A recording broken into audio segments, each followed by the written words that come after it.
All right. Let's go ahead and get started.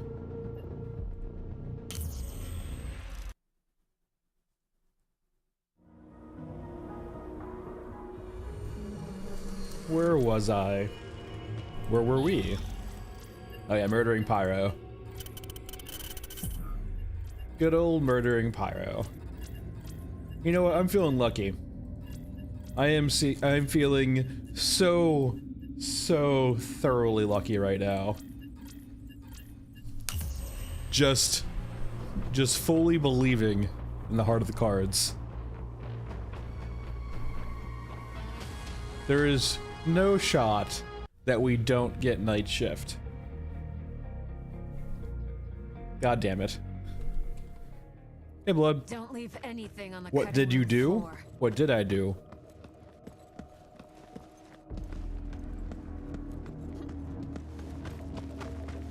What did I? Dilly do did I? Oh, what's with the Gamma? Oh, good call. What the hell's going on with the Gamma? Technically nothing. This is Michael's. Nothing has changed from last weekend. Is it still? Is your thing still on? Well, I'm going to filters.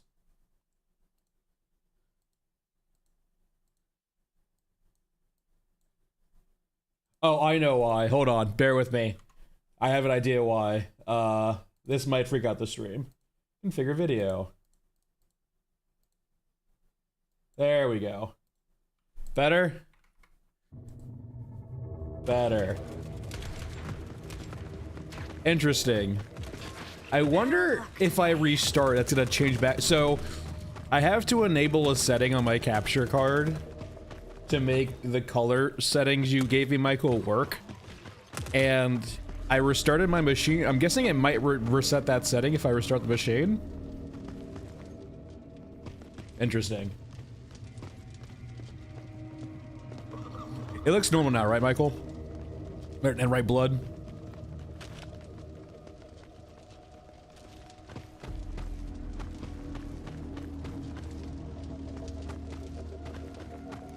Yeah, essentially I have to, like, yeah, there's a certain setting on my capture card I have to enable, which is not apparently the default setting.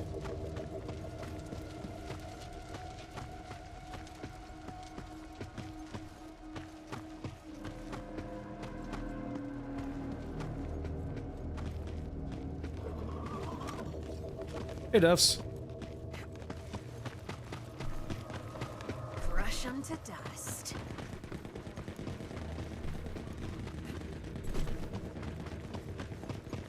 Alright, let's get some loot while we're here. I said, let's get some loot while we're here. I need crates to loot. I said I need crates to loot, Gabe. Where are all the goddamn crates? We brought all this gun for you. What do you mean, Scavenger, what do you mean all of this gun?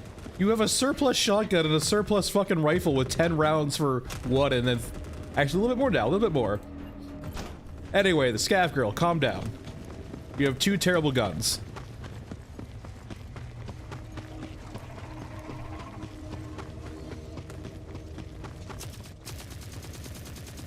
See?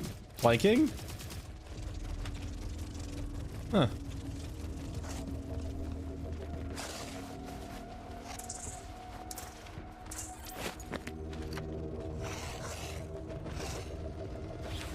Now.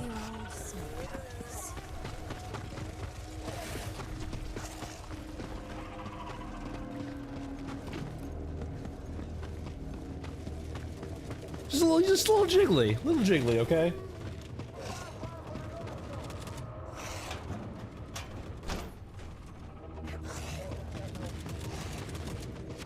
Should we go this way?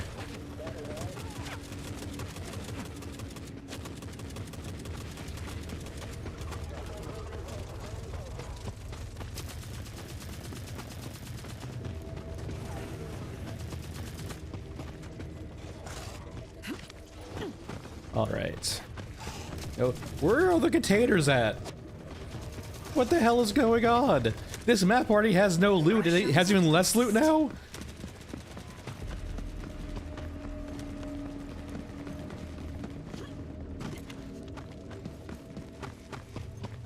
go.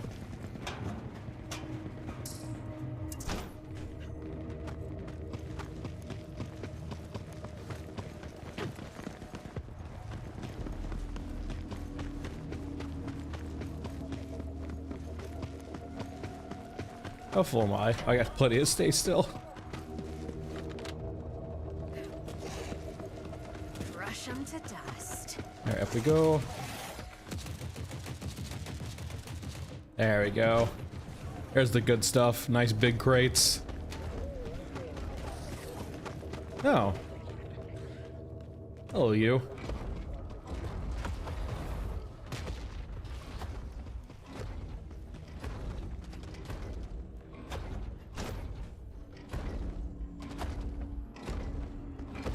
It wasn't the gamma at all, Larry. It was just my capture card.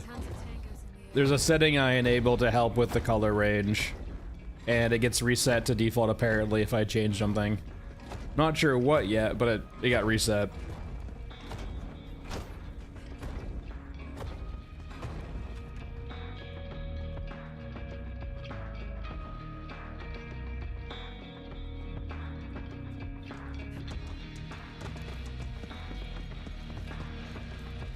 Nah, I would blame NVIDIA drivers more than I would blame my graphics card dying.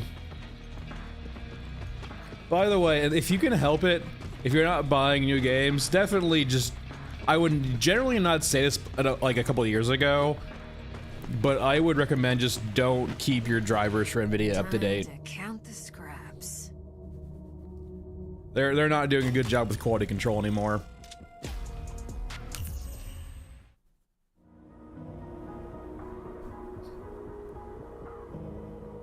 Like, you'll eventually have to update for a certain game, otherwise you basically can't play it, but like, I would not be doing mid updates between them. It's been so bad recently with their drivers. They're not on AMD's level yet, but they're getting pretty close to AMD's level.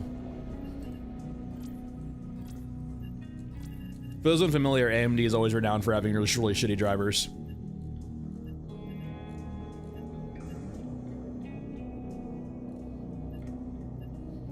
I haven't bought a newer product from them for a while, so I'm not too familiar. My Evo is still going strong for now. M16 now. Let's actually use a railgun. Actually, let's stock up 50 cal for a bit, I guess.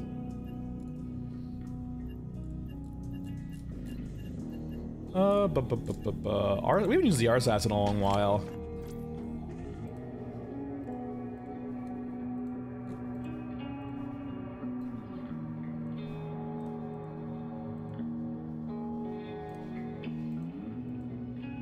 What do these numbers mean? Who knows? I'm guessing green is good.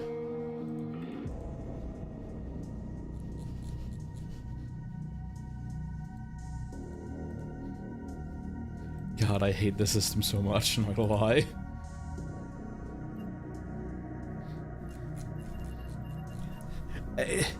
It's just like... It like wants a comparison to Tarkov so bad, I feel like. And like, how are you gonna compare to that without like trying to do better? Michael, these are your settings, I think, I'm pretty sure. So the only thing that I needed to change on my end was the bypass. Everything else is all you, friend.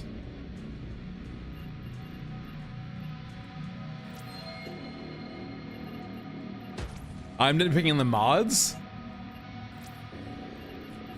I disagree.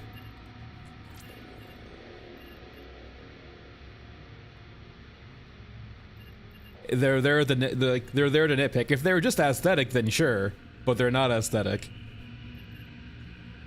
And they bloat my loot pool. Oh no, the loot drop is nitpicking. Sorry, Michael's nitpicking for sure. It will never be perfect, Michael. Welcome to compression and streaming.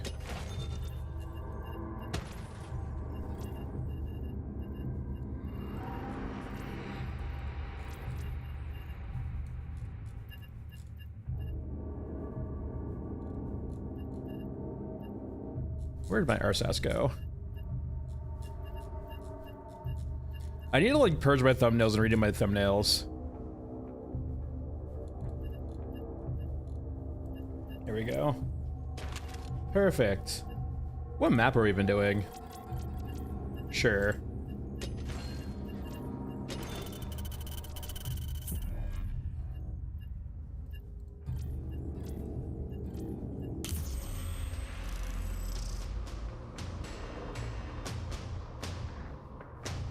I didn't change any of my settings in game, Michael.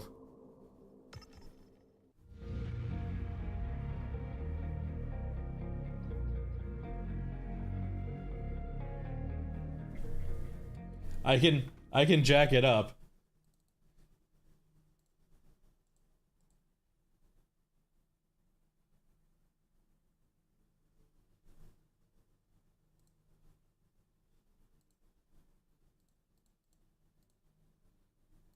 All right, Michael, that's all you get.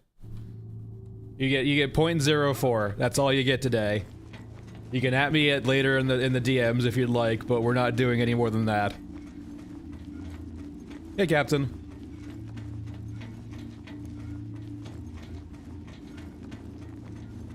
Hey, Nasco. I'm good, how are you? Frickin' turrets.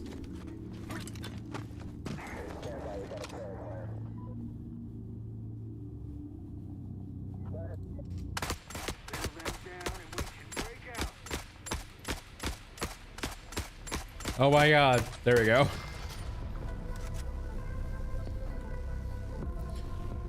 I'm doing well. Been busy recently, but doing well. I don't understand. What's the point of DMRs in this game? Yeah, we can nitpick again. They're literally the same. Except one has 15 bullets more than the other.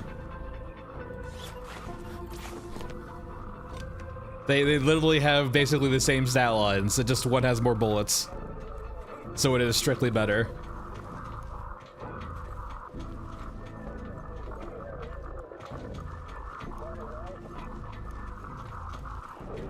My god.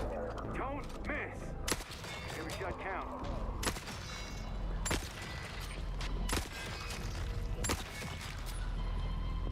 Alright, we're good. I hate your VKS because it's a reload simulator. And doesn't have the power to back it up. I mean, that's just like the DMR. Like, the only DMR in game that's actually good is the SVD. Because it actually has the appropriate amount of damage to, like, make it worthwhile for its low magazine count, right?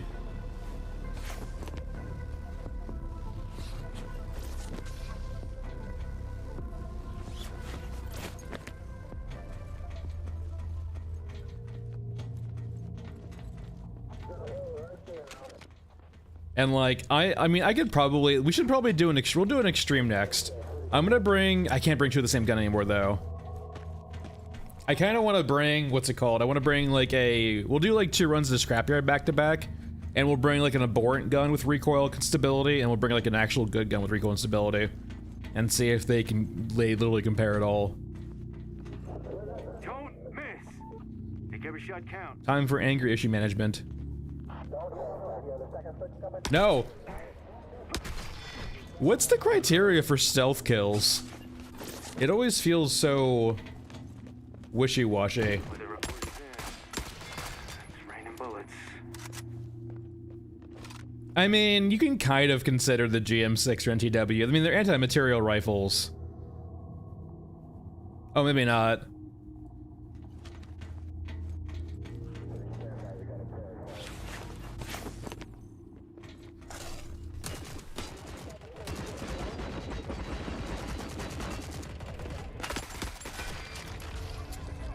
I mean, I mean, if they're doing their normal cadence blood of like once a month, then yes.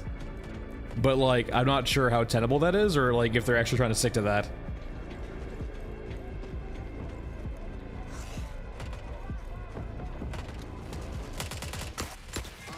I think they spotted right, water thieves are dead. That's it for us. But no, yeah, it should be this week, I guess, so they're doing the monthly. If they're keeping it monthly, it's gotta be this week.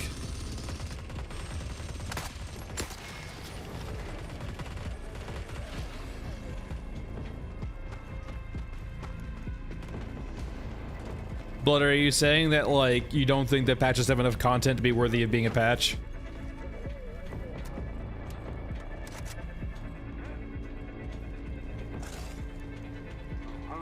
I think they spotted us. People were saying too, Michael, my video is now suddenly out of date, and it's like, no, everything I said, it still applies.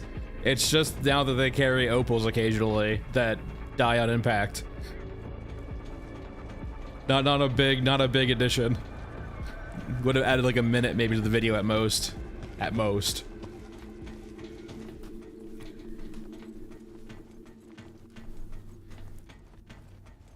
I mean, Blood, just keep in mind, they're a pretty small development team though, so like, I imagine it's usually all hands on deck for most things. Spread out.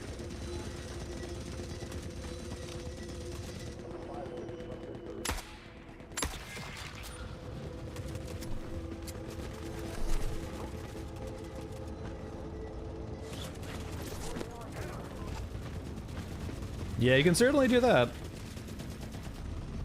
Ain't nothing wrong with that. Up we go.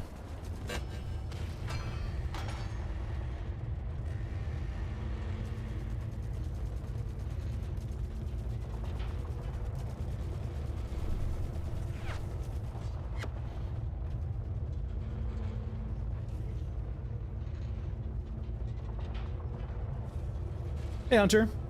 Going well. Just started. So this is our second raid so far.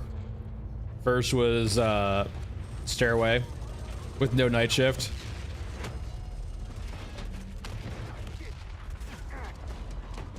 Oh, nice, Ludroff.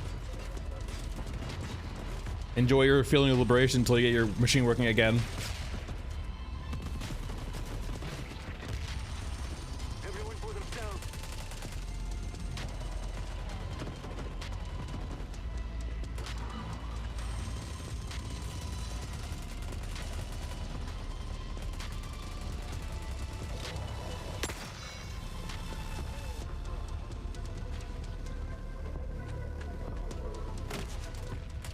Yeah, whatever that is.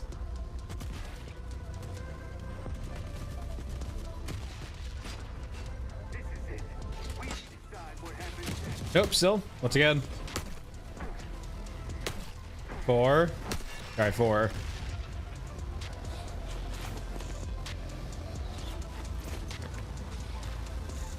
It's so interesting how like they don't like ragdoll when you melee them to death.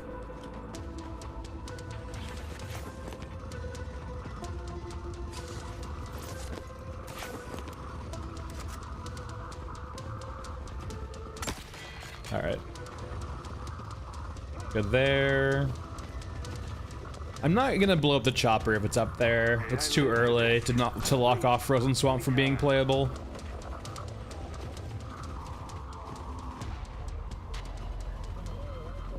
Whittle them down and we can break out.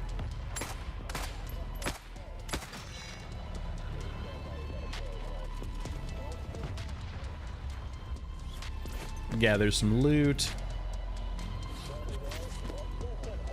That's not good. Let me get out of here. No, you weren't aggroed yet. You're not allowed to do that. It's cheating.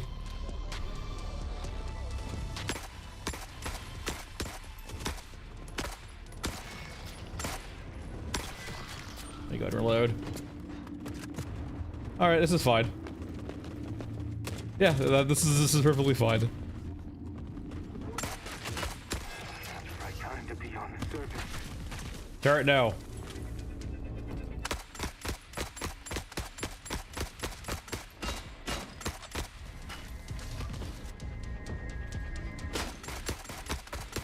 Get there, yeah, no chopper here.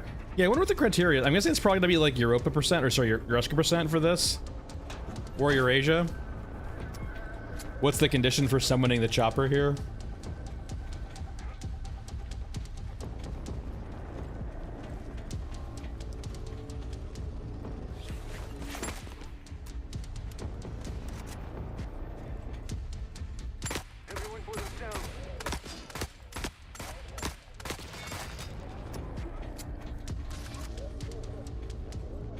All right.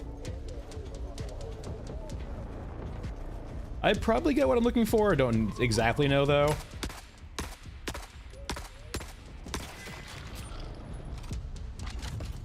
HKs? What'd I do to deserve that?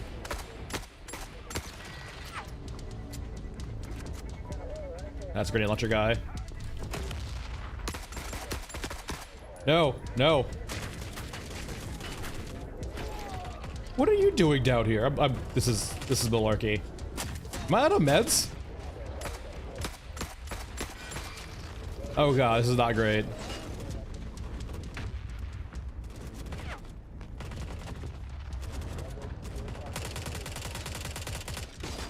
Why is this staircase always so cursed? Meds.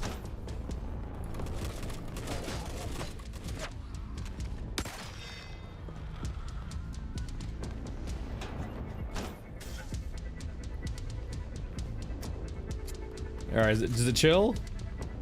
So I can find some more meds real quick. Just two. Why do you have 2 level 1s? As long as I'm the last one standing.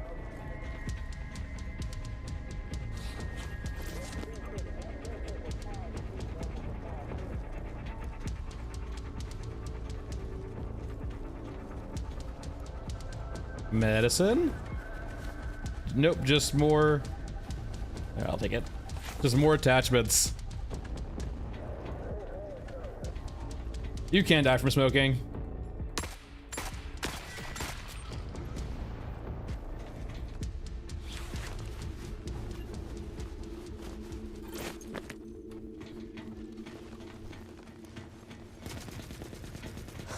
Everyone for themselves. All right, I'm gonna leave you to your own thing. Have fun. Yeah, smoking can kill you. Unless they changed it since launch, smoking can kill you.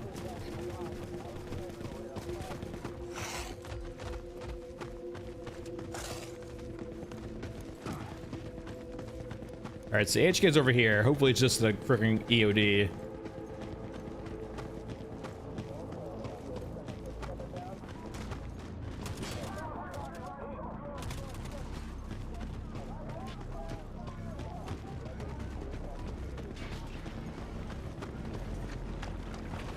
I feel like, though, in a game like this, where, there's probably so many pollutants in the air anyway, smoking's the least of your concerns. Like, it's not an if you get lung cancer, it's a when you get lung cancer.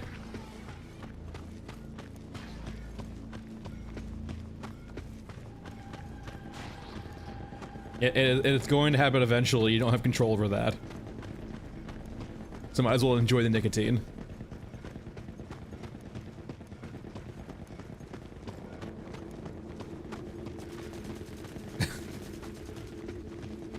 That's assuming the cigarettes in this setting have filters. You think they care about filters anymore?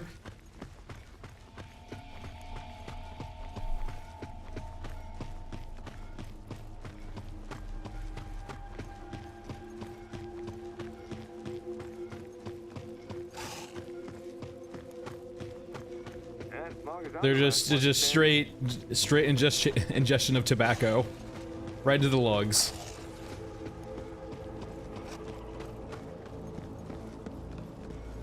All right, we lived. That's nice. What are you guys doing?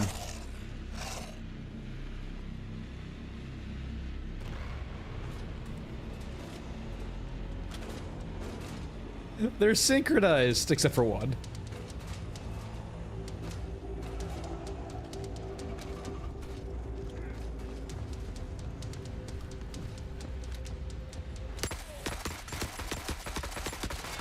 God, they're so tanky.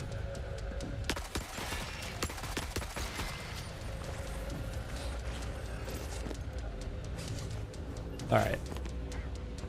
Get smoke. Getting there. Slowly but surely. Getting there. Not really that much loot. No quest is done though.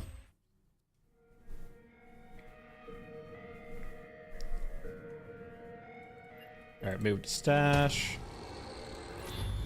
Alright, so now it's... The plan is to make... I guess 2 very distinct M4s. I guess if we can get two guns that are like of similar type, but like vastly different stats, I guess that'll work too. Let's get an M4 though first. So our goal is to have really bad stability and recoil, right?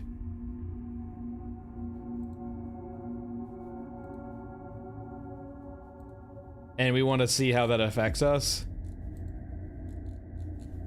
Yeah, no, these are... I'm assuming green is good.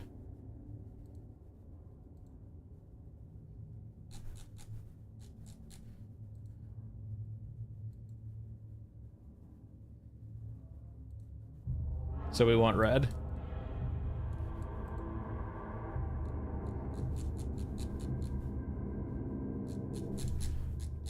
Okay. So right now...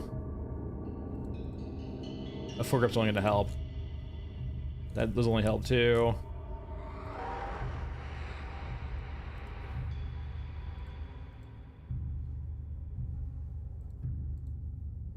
I can't change the stability at all though. Maybe that's just like not a thing right now. It's just like +0. Oh, it's like a plus decimal point. So I can change recoil. So that's a very high recoil M4. Now, can I modify this G36 to have good recoil? Oh, it already has good recoil. Let me just get an actual usable... Yeah, it's got real recoil. Let's bring both these in and see how they feel in comparison to each other.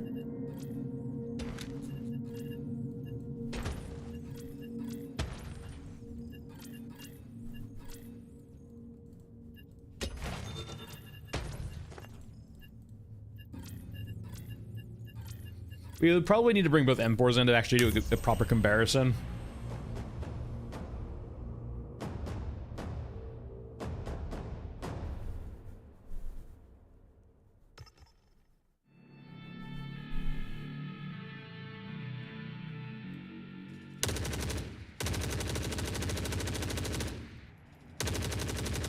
Huh.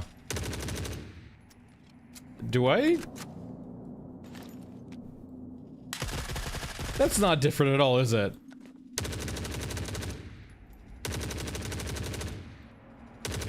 Well, the sleeping, you say it's not that bad. I'm actually wondering if it does anything at all right now. Or it's just a stats screen that doesn't do anything.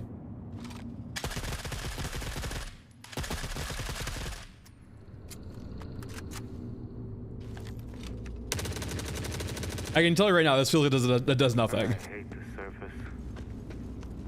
For a gun with 2 recoil and a gun with 25, you think the difference should be pretty big? I don't notice a thing. But that's what we're literally doing right now. Sleepy, between 2 and 25, those should be so polar opposites, it should be very noticeable. I should not have to compare straight patterns. Okay, I'm gonna say right now, if you guys are coping in chat saying it does something, y'all are fucking crazy. Like, sorry, not sorry. These are the same. When your attachments do like 0.1 or like 0.01, well, Michael's saying a little bit more recoil control. It's like, no, it doesn't do anything. Like, there's nothing being done here at all. It's not attached to the weapon recoil at all right now.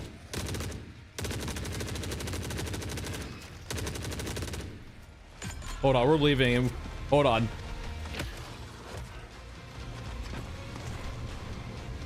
There is no shot when the G36 apparently has like 2 or 3 recoil that the 25 feels the exact same.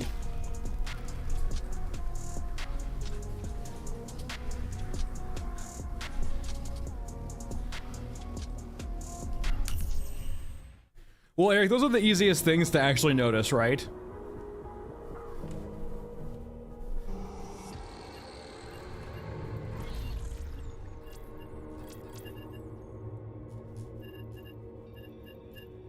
So let's go back to the M4.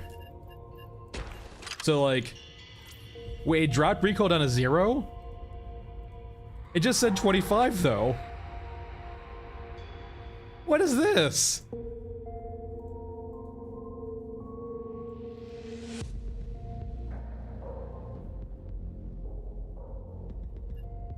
How does it?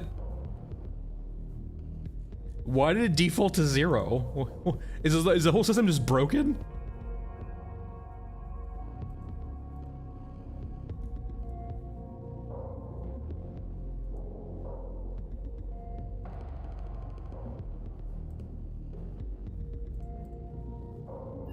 Save changes. Back. So it says it has 22.47 recoil. 22.47. Hold on, let's run it back. Maybe it wasn't. I'm guessing their just attachment system's broken right now is what actually is going on. Their guns are broken.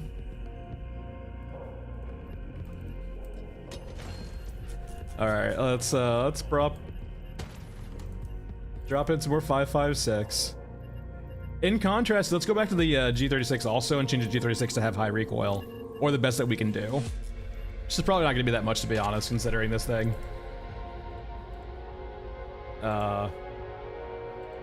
Okay, no stock. I'm so confused. With that. So thoroughly confused. There we go. 3.6 is probably about the highest we can get right on this thing. That doesn't change anything. There we go. 4.3. I'll take it. Wait, no, there we go. Handguard A. It's beautiful. Alright, once again, before we go in.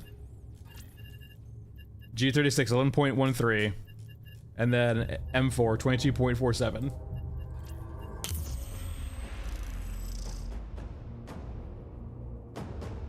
So let's see if they feel the same or not. It will be hard to notice on the G36 is we won't have an actual optic on it. So like the ADS is probably gonna be looking really weird. Yeah, case in point. That's pretty bog standard in regards to how guns function. It actually, does it reset sooner?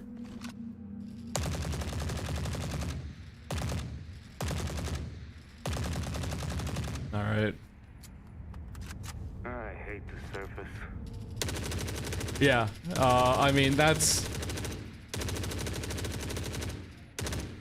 If there's a difference, it's so slight, it's not noticeable. Like, that feels and looks the same to me.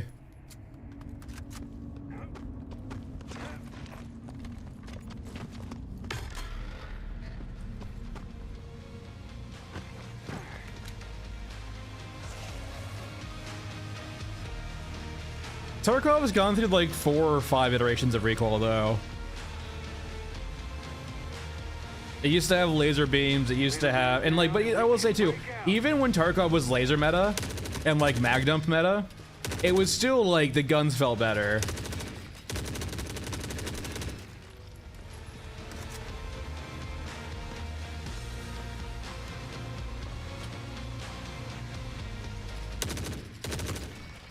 I'm kind of curious when we head back out though, is it gonna say 0 recoil for both of these? Make every shot count.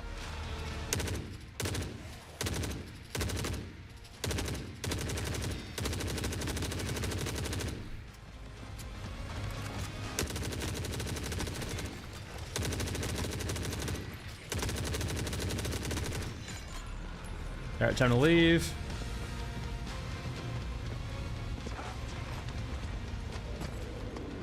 Let's never do that again.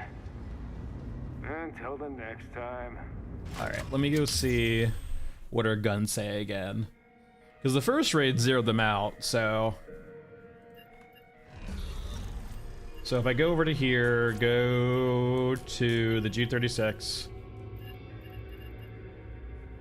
No, it does say 11.3. Or 0.13. 12.2.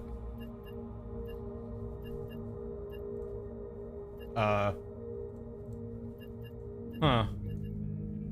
11? 12. 11? 12. Okay, that's not as bad as the 23-0 though. Hold on. All right, where's the M4? Okay, at least the M4 seems to be working right. 22.47. That's nice. All right, let's bring in a standard M4 now and see how it looks. Let me put a rail on you at the very least. Or an optic on you. Optic. Alright, this will be the last of the tests.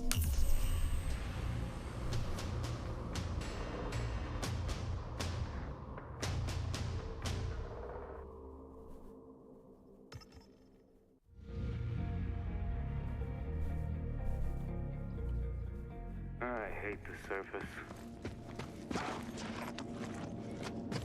It's not a milsim. It's not a milsim. It's not a milsim. Go play Arma. Yeah, it's gameplay reasons, right? This is a game first and foremost. It needs to be fun. And like, there's plenty of people. There's plenty of games in the milsim market already.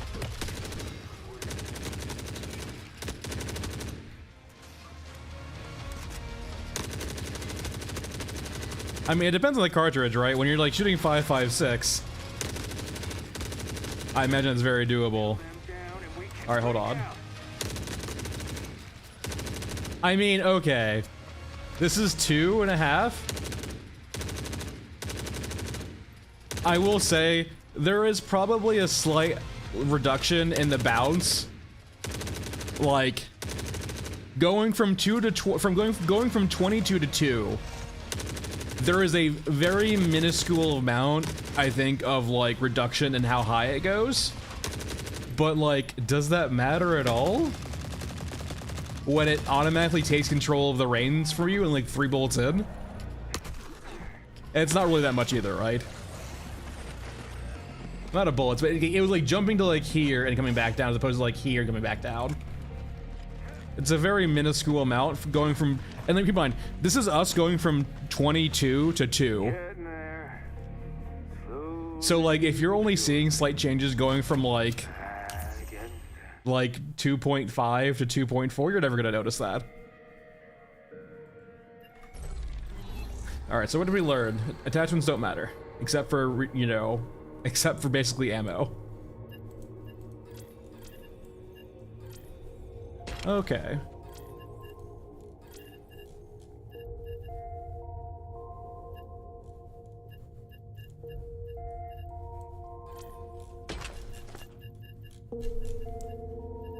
.545.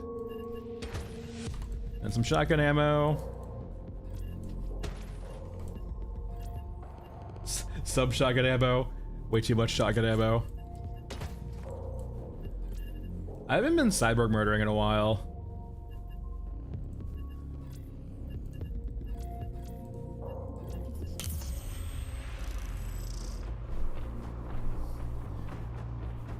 But yeah. Like, yeah, just lots of attachments that just, if it was just aesthetic things, that's one thing.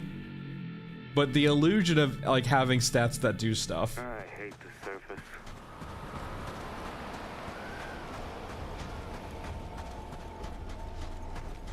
I mean, cyborgs deserve that many shotgun shells. What can I say?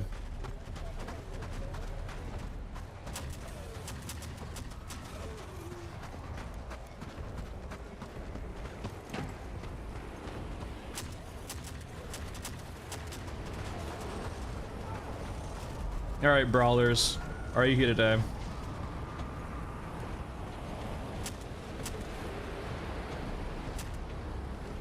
No brawlers? That's nice. I think they spotted us.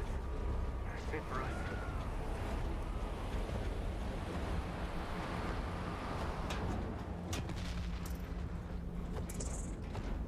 No pictures. No pictures. Closed container.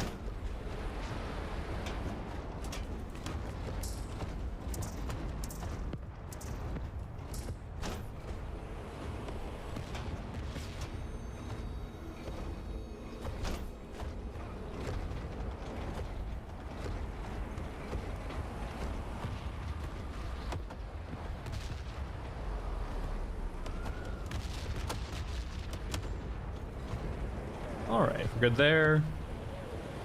Shit ton of action down there. We should wait.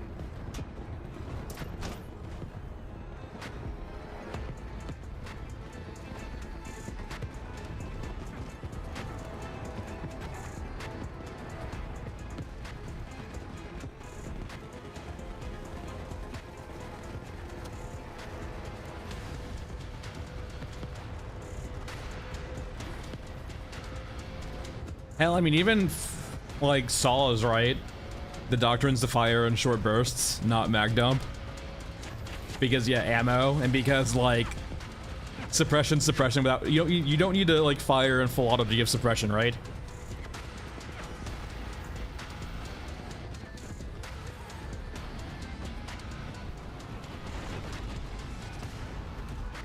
It's always been an issue in Tarkov too, right?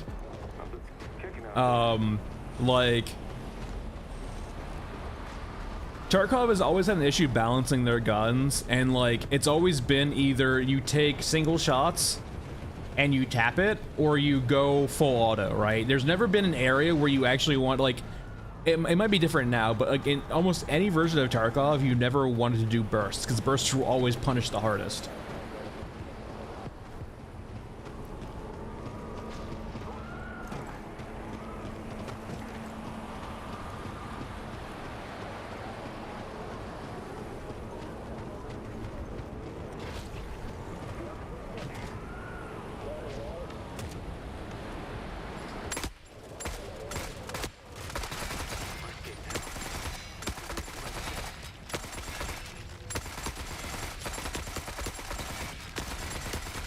There we go.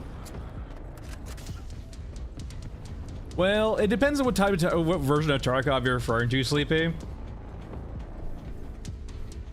There was versions that would control recoil for you. There was versions where you had to mag dump to even kill anyone because of armor. Like back in OG Tarkov, right? Like when there's only like 3 or 4 maps in the game. Armor was like your entire, like, it was like a head hitbox and like a body hitbox, right? And so like when you were wearing a fast MT plus fort, like it was literally fights of fully kitted M4s like mag dumping each other, and like it would take an entire mag dump of like good aiming to kill someone. The fights were so stupid.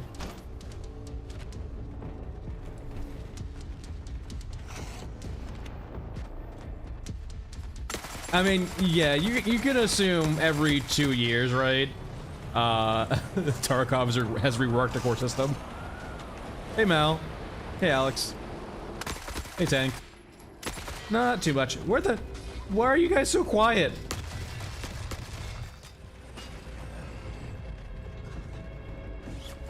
Just murdering some cyborgs. Brought some shotgun shells. It's like, I haven't done this in a few days. Or like a week or two. Let's murder some cyborgs.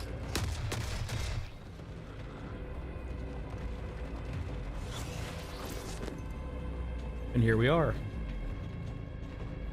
Though they're doing a very poor job of staying with me. I'm the last one standing.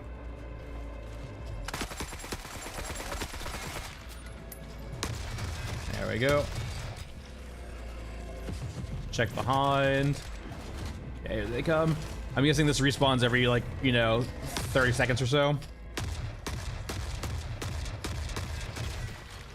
This is the Vepper.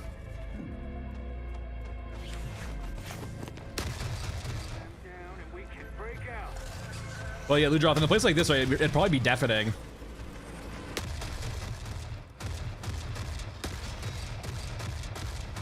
I hate... Oh god, hold on, I just emulated death.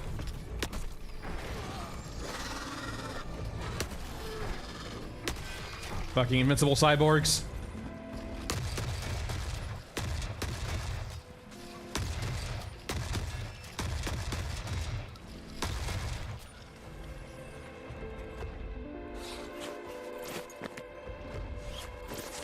Just go loot all.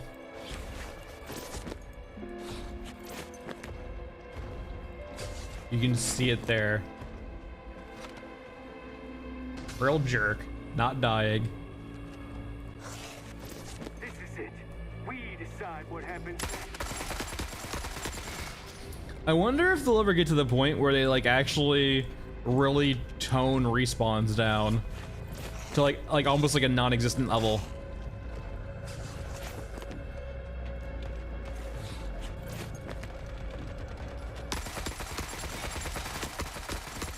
Like respawns are nice and all, but like when you know how the respawns work and they always happen the same time in an area, it does kind of break immersion a bit.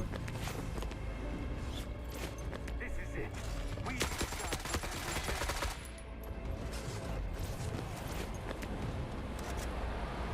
Well, like I don't even mind like the quick respawns, Sleepy. It's just that they're infinite though, right?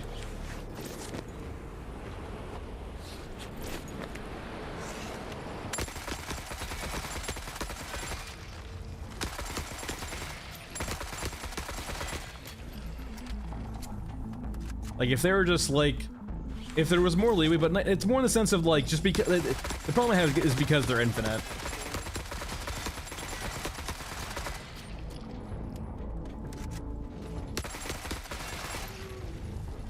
I mean, if they have to go to each map to work on respawns, right, Ludroth, that's actually a pretty big ask.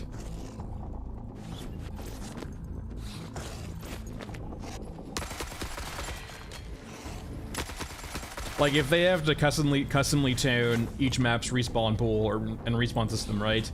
That sounds easy, but it's actually probably quite hard.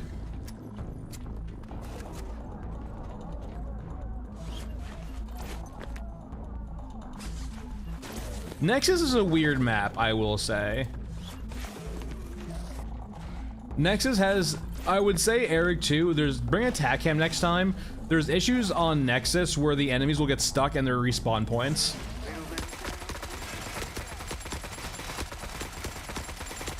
Like there's a few Bork spawns on Nexus. Yeah, very true, Sleepy.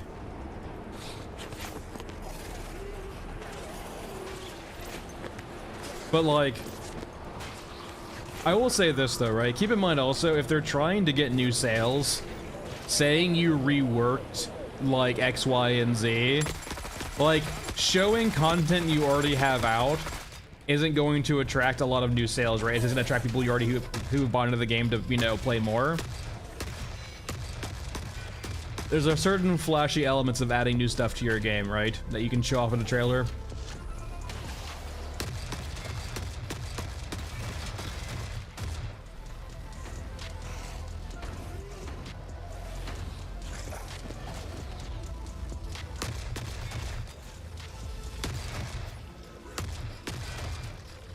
So, I've had an HK for a while, but I haven't seen EODs yet, which is not a great sign.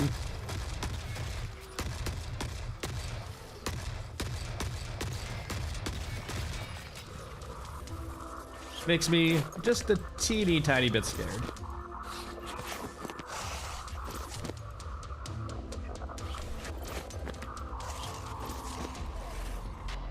I usually don't see Doug enter this room, actually, though. Everyone for themselves.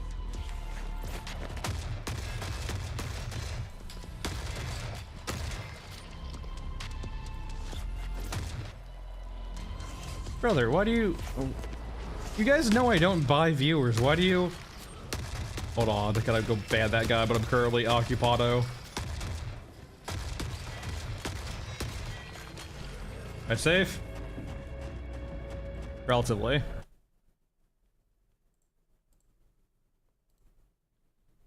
And ban. Decide what happens next. Hey, Game Shift.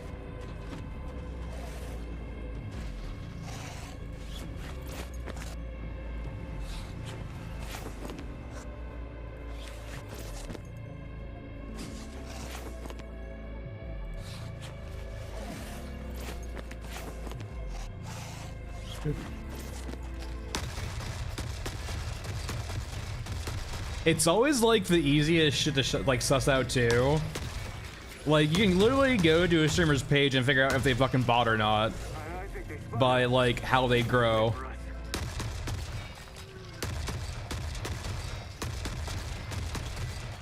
Not really, Art. We've just been kind of messing around with it. We've confirmed that attachments don't do shit.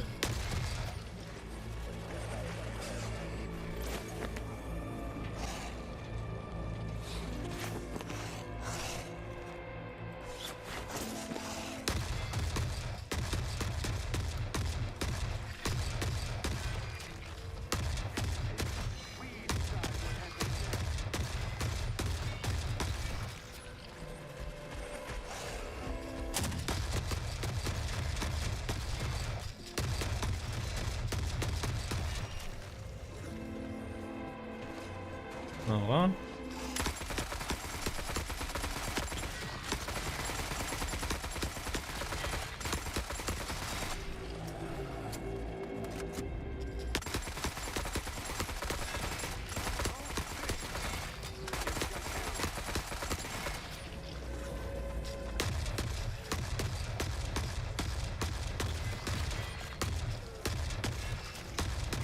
All right. How full am I? I'm getting pretty full, actually.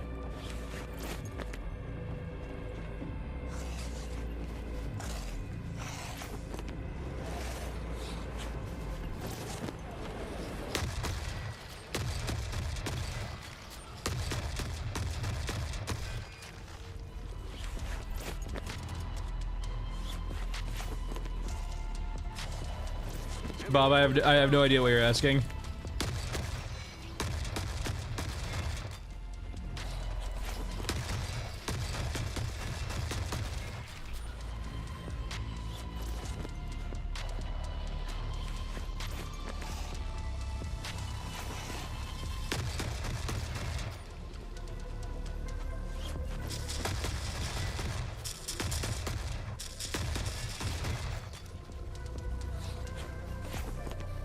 I mean, triple shotgun's fine, but like, it works at a pinch, but like, in this scenario, you would overwhelm so quickly with a surplus shotgun. It is, Art.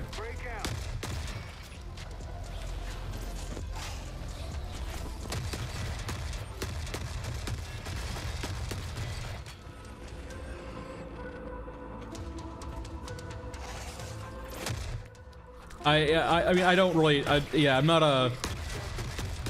Unfortunately, I'm not really like a YouTube guru. I just make videos and people like them and subscribe them sometimes, and sometimes they don't. I'm not really... I never really dived into the metrics at all.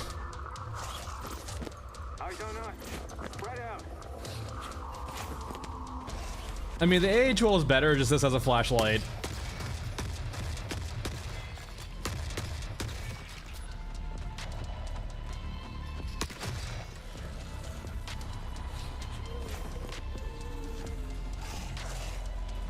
The secret is find a niche you can exploit. There you go. That's the secret.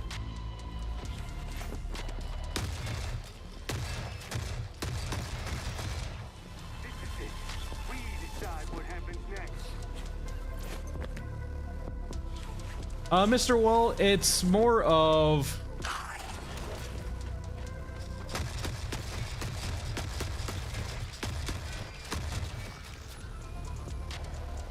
Respect the shotgun's like the wrong term. It's just that like shotguns are really strong, and they're like the only good weapon really versus cyborgs at all. Most guns are pretty anemic versus cyborgs. I don't think they nerfed it. They just side graded it, right? They side graded it, but like, the main thing is they buff cyborgs a lot, right? That's why it felt bad for a while. I kind of get the feeling that they like people saw the what's it called, the damage nerf, and assumed that was the only thing they changed. It was more than just that though, right? Like looking at a shotgun and seeing the damage nerf and assuming that's the only thing they changed is probably an overassumption of what they did, because I'm pretty sure like you were still able to nuke an exo in like one shotgun magazine essentially. So it kind of hinted that, like, even though the damage number changed, nothing really changed. I have heard though, Duffs, that like shorts are better for views, but they're terrible for actual like engagement or like getting subs, right? and converting shorts to over to like long form videos. Like what I've heard described is like shorts better for like getting videos and maybe like getting subs because you get a lot more views. But like it's terrible from like an actual monetary standpoint, right?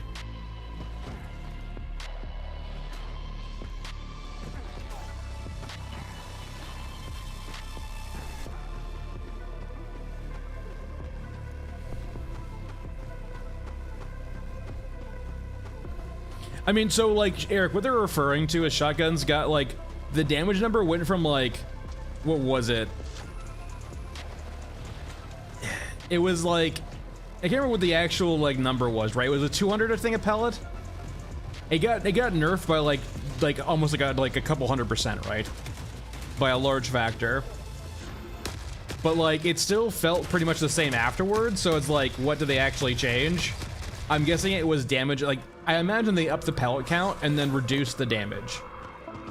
And their hope was that, like, they could control how well you do versus certain things based on that.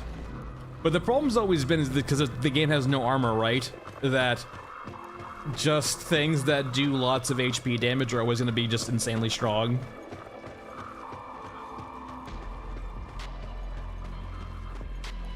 I mean, Bob, in a way though, right? Making things, like making videos people fuck with are gonna be your ways of getting subs, right? Like,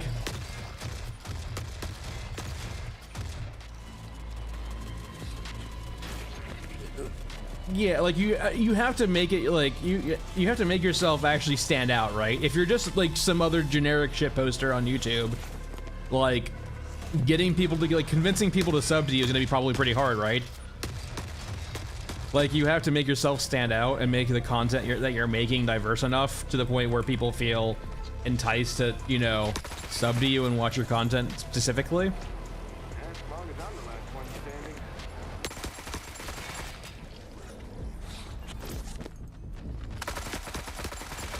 Like, think of it this way, right? If you went and you made it like a Star Wars lore channel, right? There's already so many of those in the market. Like, how are you going to diversify yourself in that kind of area to make yourself stand out to the point where people want to sub to you over the people they already watch?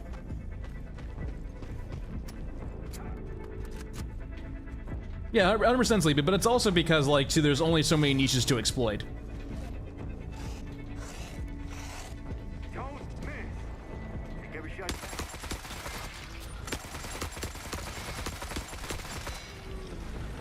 Yeah, and there's also, like, it's always a healthy perspective, too. It's just making content you like to make, right? And you just enjoy what you have.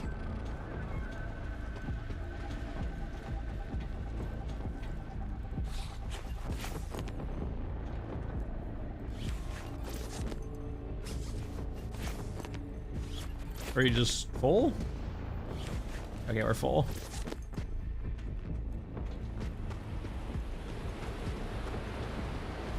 Always a pleasure, folks. 221 cyborgs. I mean, to be perfectly... Actually, weirdly enough, I actually like that kind of interesting element of it, right? If we were trying to farm experience, we were better off mech hunting and going for a codex, right? It saves us time and resources. We just did this for funsies. And for apparently a lot of IFFs. Don't they sell for quite a bit too? How much do those sell for? Pretty good IFF farm if you ever need IFFs. Thankfully, they can only ever hate me so much. There is a floor for how much they can hate me. What does IFF sell for? I don't really need money at all. I'm just kind of curious. Oh, wow. That sells way... I'm rich. And they love me again.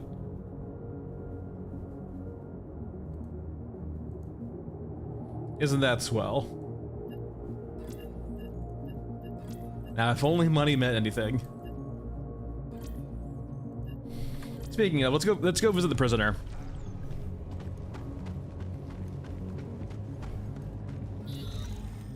How's it going in there? You doing fine? You doing swell? You enjoying your reading? Your afternoon reading? All right.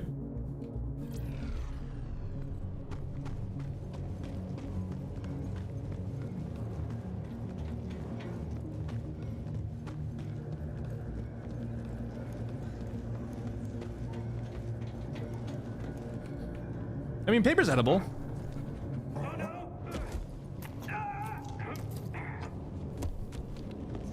I guess while I'm here, let me go ahead and do this too.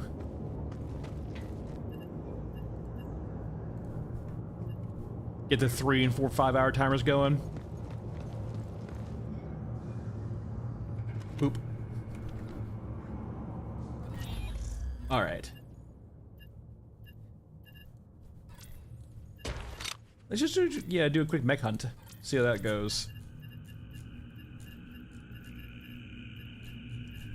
You know, let's assume that when I use a granule trap, let's do like a 1 primary, 1 secondary run, or today, as in whenever we have to run a pistol in our offhand, essentially.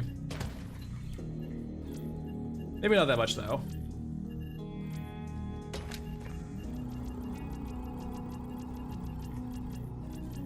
Grenade launcher. Some medkits, some drills. We're gonna attack him too so we don't lose anything. Vendors, character, yeah, vendors, Heisenberg.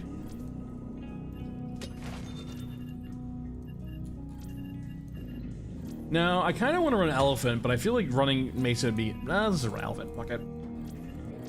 It'd be easier to do this definitely on Mesa for sure.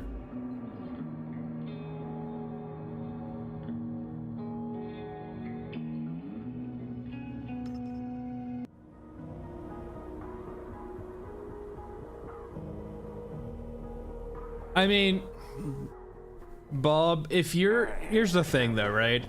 If you're making art for your audience, like...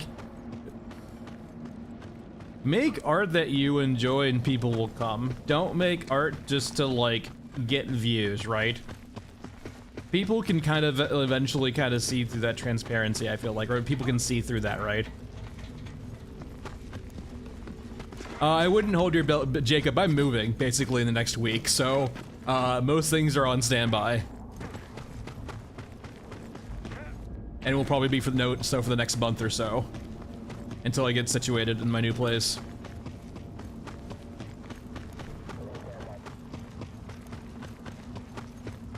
I mean, you do, Sleepy, but at the same time, though, like, right, like, the way Bob is saying it makes me think that they're caring too much what the audience thinks.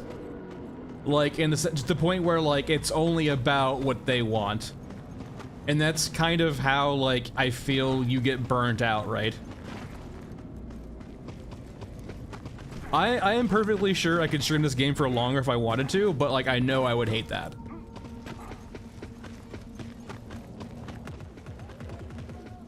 I got mover set up game shift. I'm doing it. Well, Wednesday's iffy. I'll let you guys know. I'll let you guys know on like a post like that by Wednesday. Wednesday is like up in the air. Depends on how certain things are moving around that period. If it's not.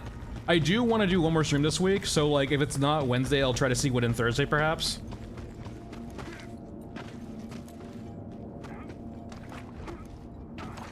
Wait, who's that? Is that Rat King?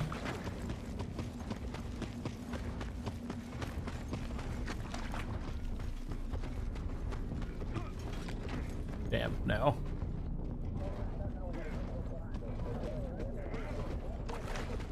Let me up. Damn you, Lip.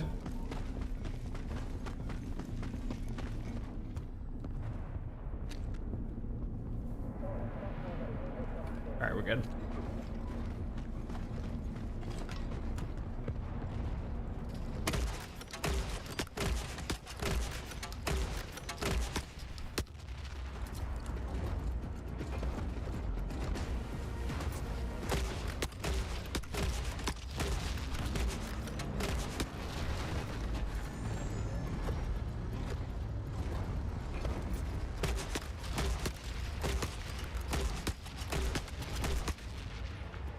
Go away. I see you guys aggroing.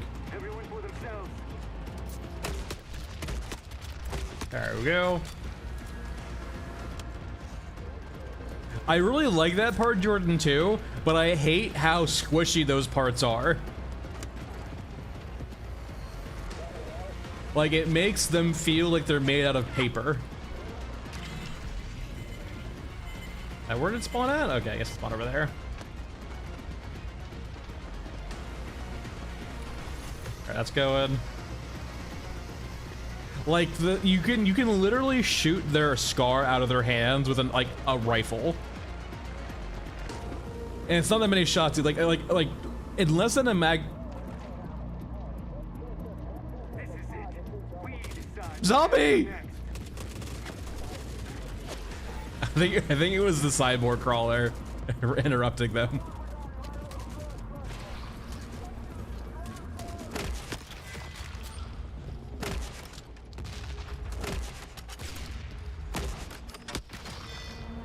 Oh god damn it, that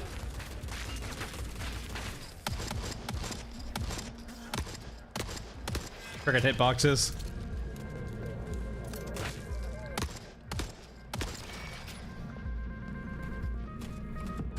Whittle them down. Fucking snipers!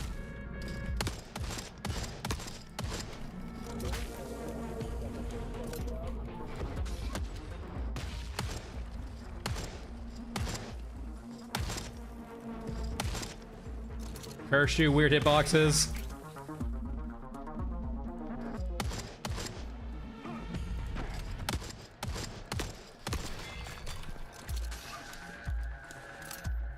Yeah, but like Ludroth, you can see like here, for example, though too, right? Like this would kill me with a grenade launcher because I just can't tell where the actual hitbox is for this thing.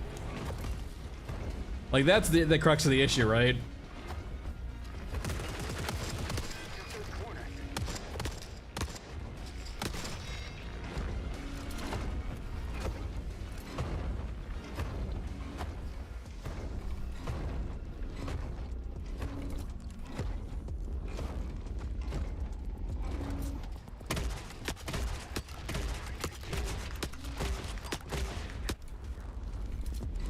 You'd be surprised, Ludroth, how easy it is to die when you can't see your HP.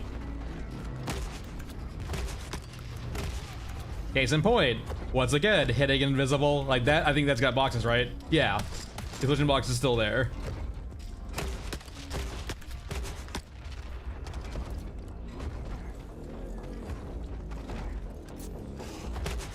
Wait, it's June though. What?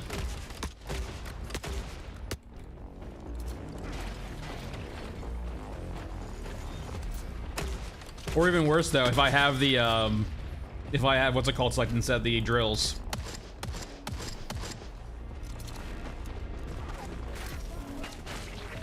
This is it. We decide what happens next. It's the May patch stream. So the patch was released in May. So it's the May patch stream. It's the patch for May.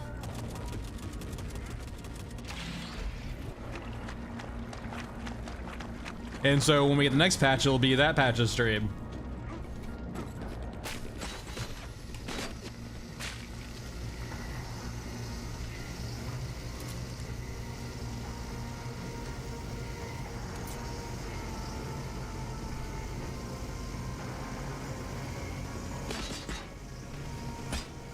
Do I make it left okay?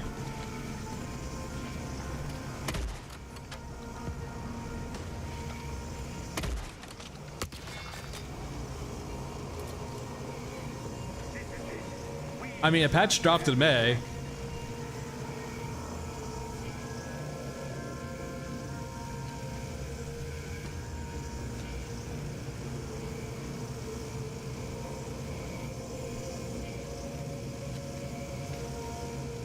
All right, come on.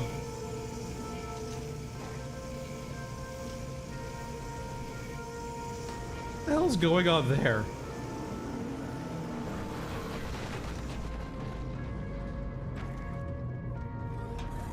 I have no idea what the modders can do. I saw they put a mod channel on Discord, right? But I didn't see them do any additional information at all about modding at all, right? It's just that,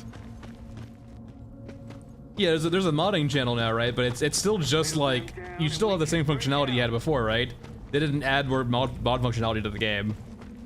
It's still just like replacing assets.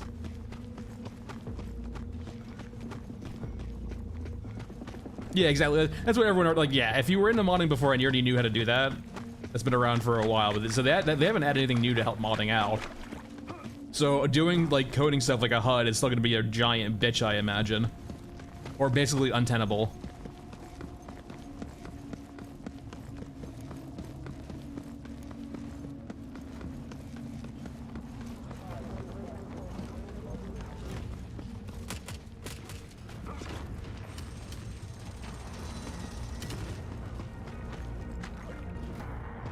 Oh, interesting. That's easy fix.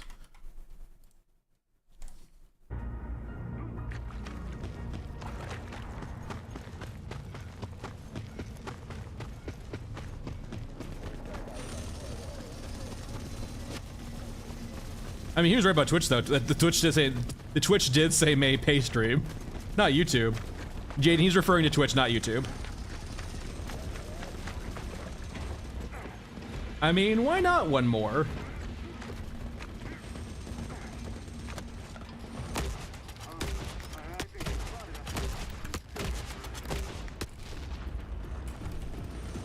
I'm out of ammo? Holy shit, never mind. I guess I'm out of ammo. Never mind.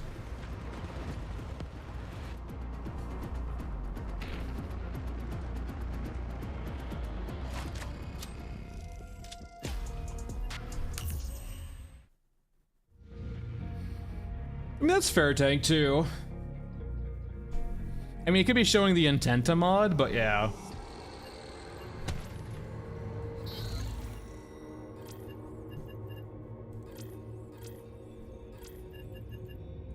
But like, without like APKs and mod support, right? I think natively in UE5, I think my understanding is that UE5 is not necessarily easy to mod unless there's tools to do it inside the game itself. And they're not gonna just give you the raw files either. The way UE5 works, because actually when you don't prestige up, when you can prestige up, this happens when you play your character. I mean, they can give you the raw files, but like that's essentially what they would have to do for like full mod support, right? Is just give you the native files.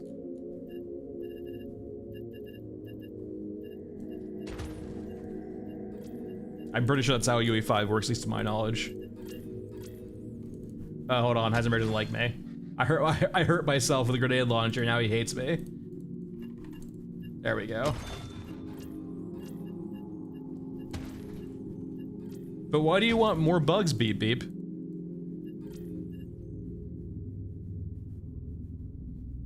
I mean, you can already do that to mother like doing the asset replacements is actually the one thing you can easily do right now. Is doing asset replacements. Because you don't need to actually, like, you can just replace the model without, like, knowing the code around it. And it will just use that model instead.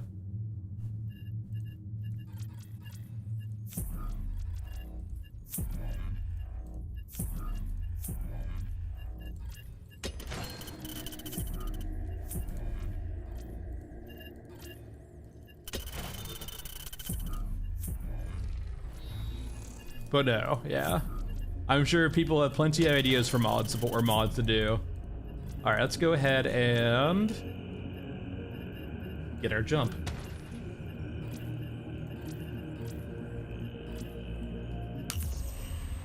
Well, it's more difficult, Michael, yeah, but it's basically almost impossible without the actual tools to do it though, too, right? I don't think UE5 is really conducive to doing that without actual, like, dev work done to make that approachable. This isn't the right map.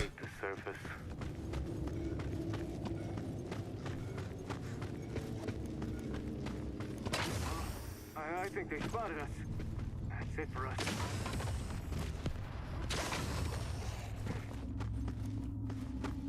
Wait. Well.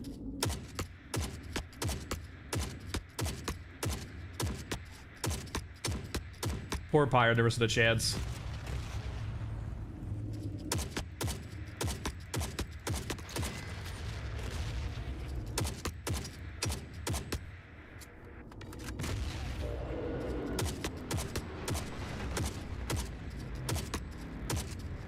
I really wish I had a scope right now. Not what I wanted. Way too many units nearby.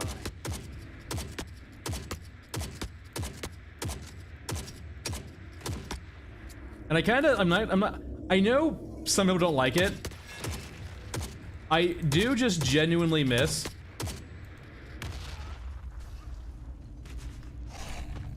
the camera recoil, right?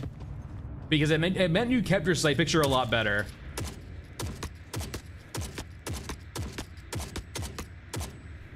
Shit doesn't have to go back. We should wait.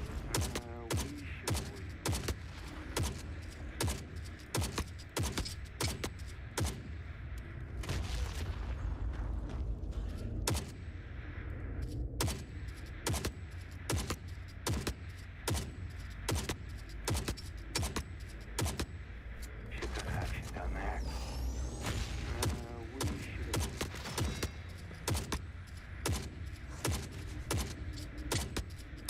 Why won't you die?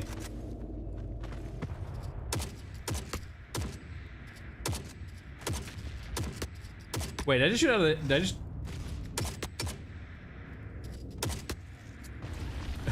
Okay, that was kind of cool. I think I shot his projectile out of midair. Oh no, I definitely did. HKs are here. Charted course through if we wait. Right more. Yeah, that's cool. I can shoot projectiles out of the air. All signs point to death here. We did it! Through sheer determination and hard work, we did it. We beat Pyro. It only took way too long.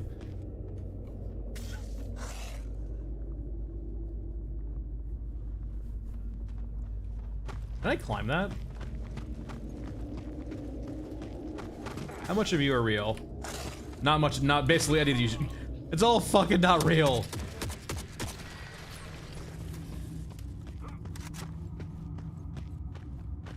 Wee.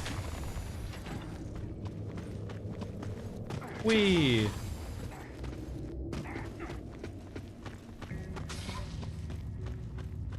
Wee.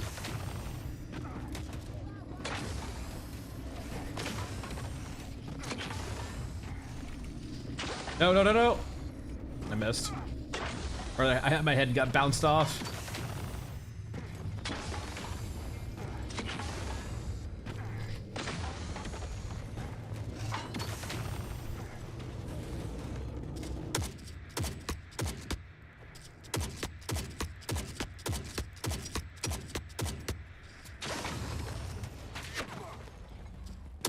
I genuinely think maybe it should be a distance thing, right?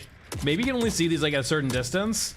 It's so off-putting how like they just clog up the entire like spectacle. All the awareness meters. There we go.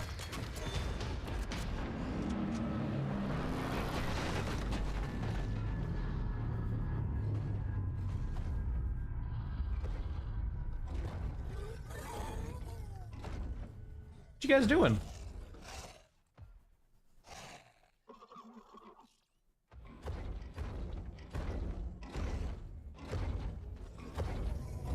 Why are you guys aggroed? If we can sneak past, we'd be able to avoid them entirely. They're all worshiping me. No.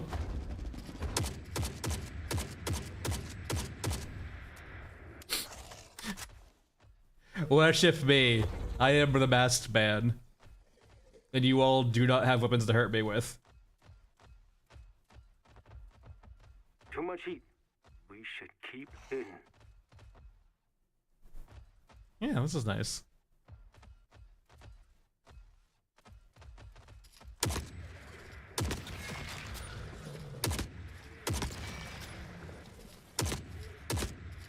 The true beauty of night shifts. Height.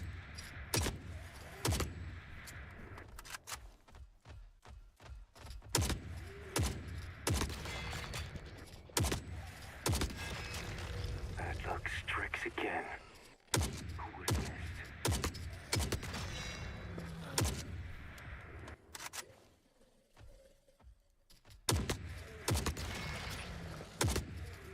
Alright, good there, good there.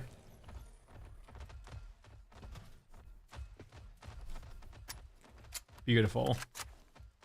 No, none of the mechs can aim upwards. This is the classic mech problem in this game. None of the mechs can aim like they have like a 5-degree traverse up on their guns, and that's about it. They cannot aim up. Too much heat.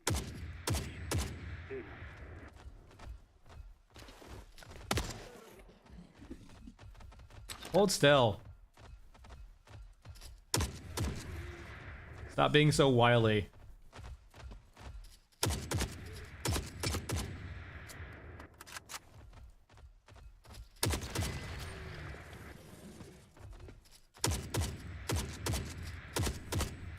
Alright, it's probably time to go down soon. Let's deal with this brawler quickly though.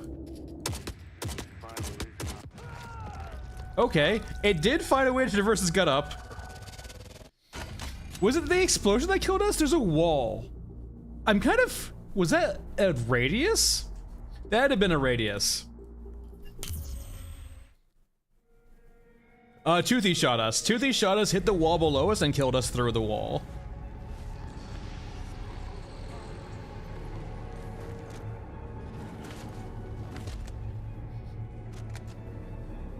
So I'm guessing his railgun has a pretty decent AoE to it that ignores terrain. Because that floor we're on, you can't shoot through.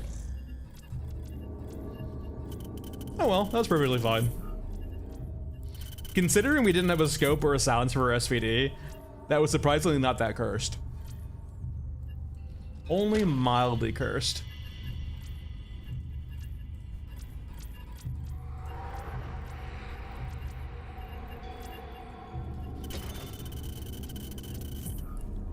All right.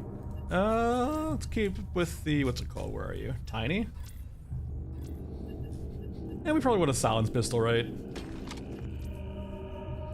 I know a silencer for you. Let's go fix that. Vendors. Let's buy a few silencers. It's probably the small one. We'll just buy like one of each. Is that the right one for you? There we go. USP with a can.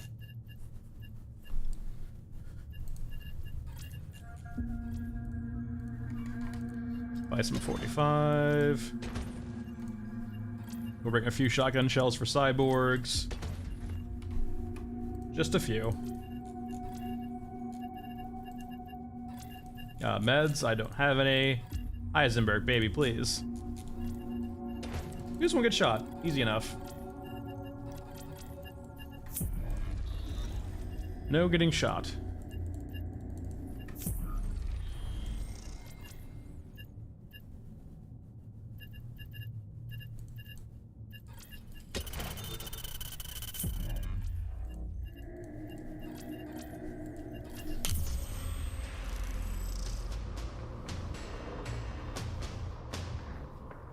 No, Eric, yeah, their attacks aren't really that high damage, and the corpse tank has a stupid amount of HP too.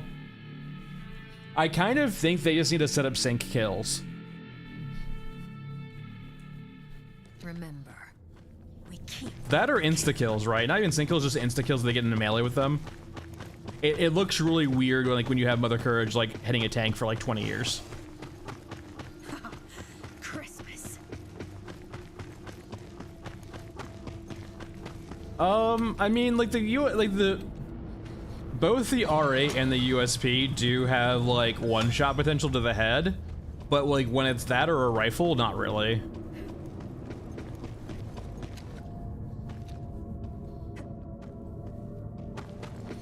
Yeah, like the only reason, like the M79 and the Glock are fine because the M70, like the Glock is basically an SMG, right? So if you want to use a 9mm SMG, like that's what you would use.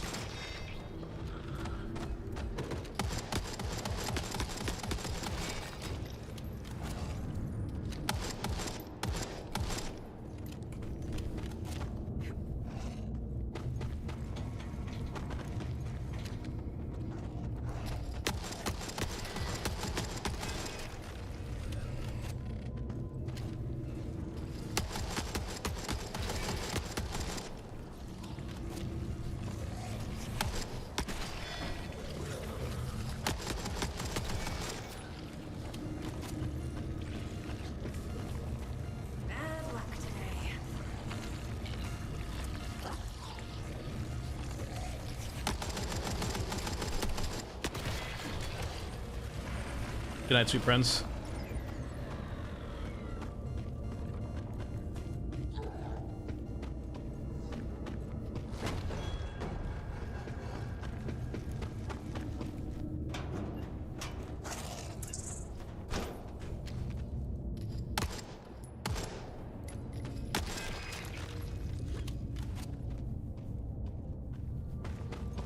Yeah, we talked about this last stream too, right? Just like how do you compel people to use pistols in this game? Apparently, Mike from Grand Thumb did the consulting in this game for weapons, right? The fact he didn't include a 1911 is actually absurd to me. You bring in like a gun enthusiast or a gun influencer, and they don't recommend the Colt's 1911. Are you kidding me?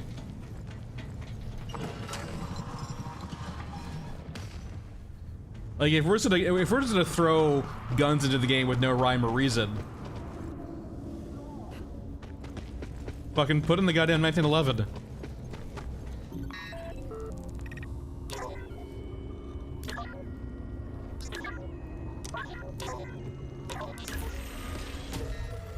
Well, I had this conversation with Michael, right? Mike is not a gun expert, he's a gun influencer. That's not to discredit him and say he's not like I'm not saying he doesn't know his shit when it comes to firearms. I'm saying that he is not a gun nerd. Like Ian McCollum from fucking Forgotten Weapons is a gun nerd. Like chronologically, he is a gun nerd. Not chronologically. By definition, he's a gun nerd, right? Like, and even Mike will admit that too. Mike says it all the time on his his channel, right? Or at least he used to, right? If you want the gun nerd shit, go watch Forgotten Weapons.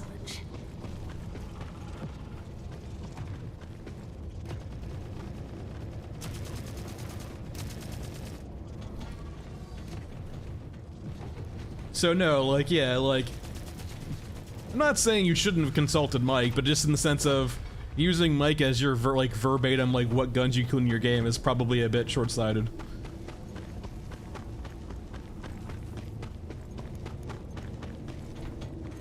And the fact that he skipped the 1911. How do you skip a 1911? You have an 87 target in your game, but not a 1911?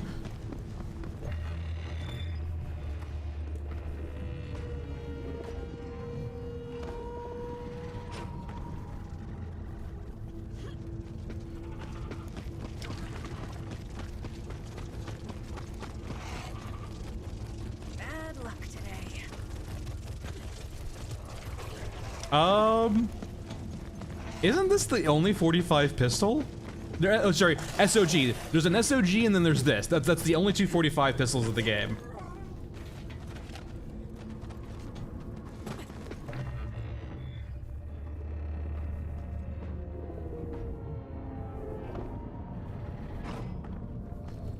Oh, I'll have to go all the way around again. All right, around we go.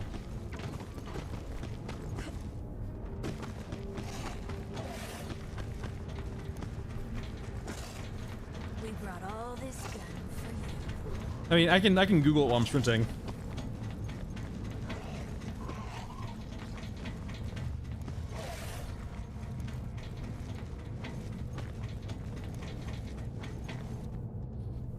Not very well though, apparently.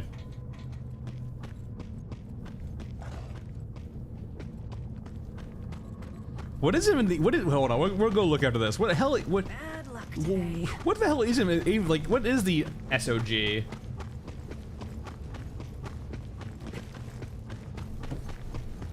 Is it 6R? That's what's pulling up for me right now.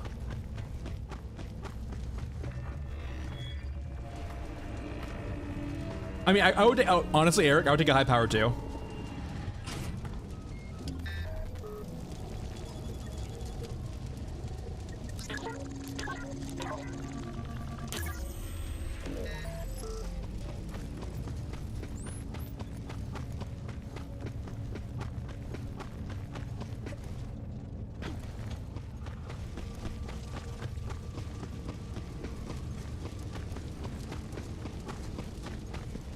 So nice and peaceful.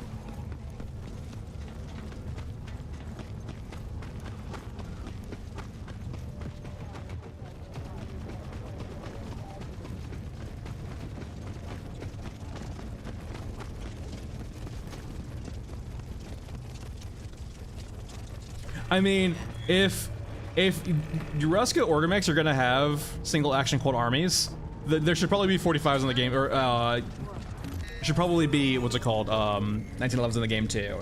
If there's single action army Colts, come on.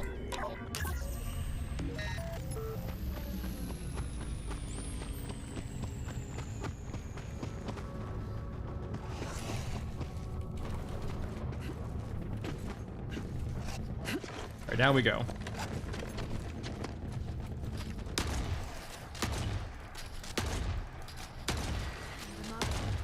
Smoke the survivors. Reload faster.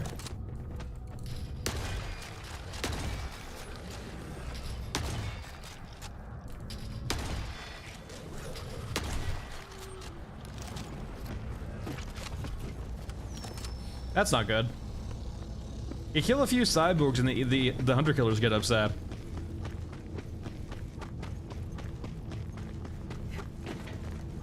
I don't recall it looking like a 45, or a Colt, but we can go check. It's a very compact gun. It looks like a 45 compact. Hold on.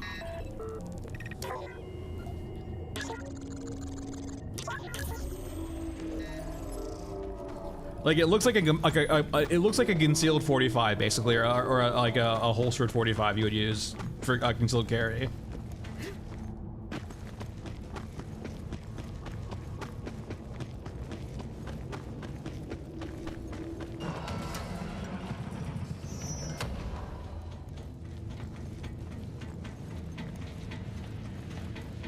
Easy enough.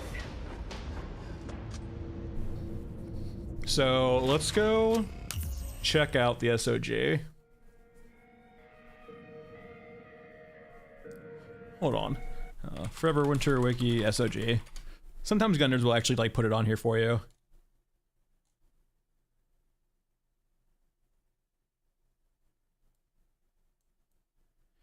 Ooh, yeah, based on the Springfield 1911 DSS Prodigy. Let's see this. Google.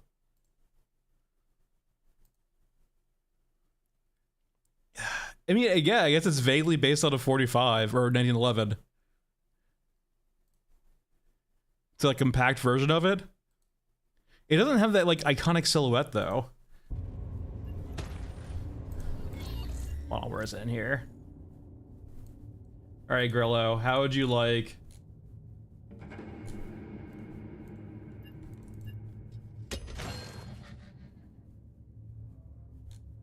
Really? Is it really tier 3 for this?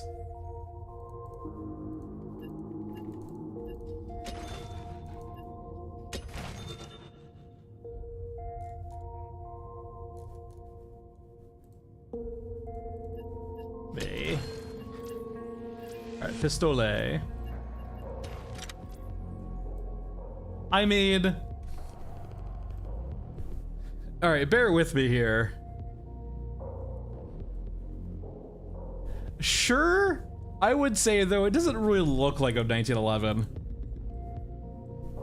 Like there, ugh.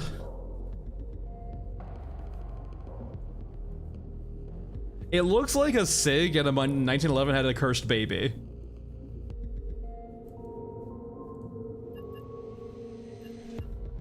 It looks like a gun, yee. Exactly, you understand it. It looks like a gun. That's all that matters. Well, let's see if it sounds like a 1911.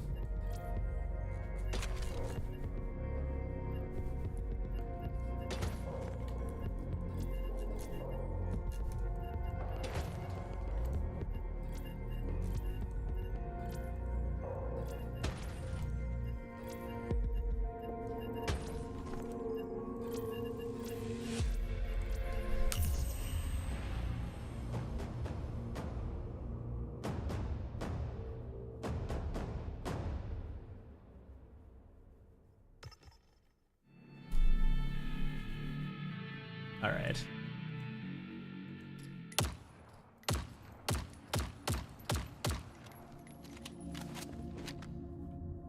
Why does like every gun just look comically big in Scab Girl's hands?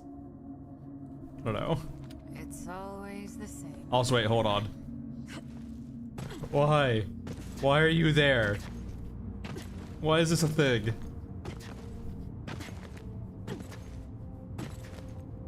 Make your magazines invisible. I've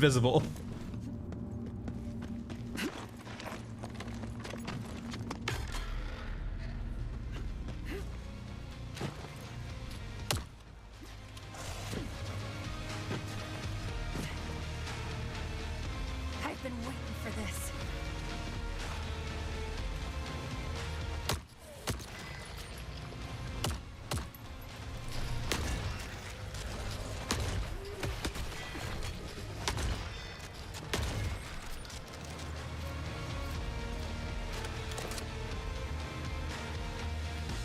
Yeah, it's just the standard dramatic, you know, extract music.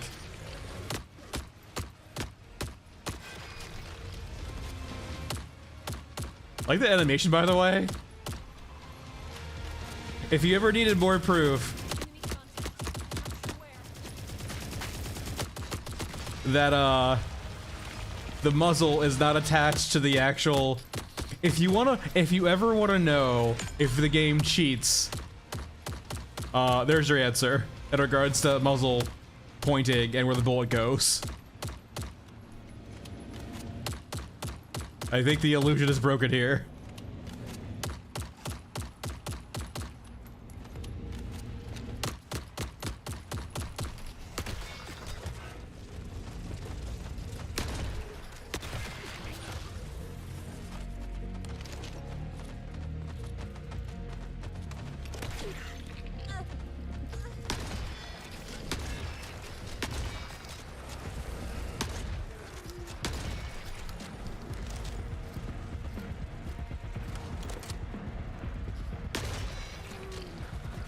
Oh, 100% no. Let's see.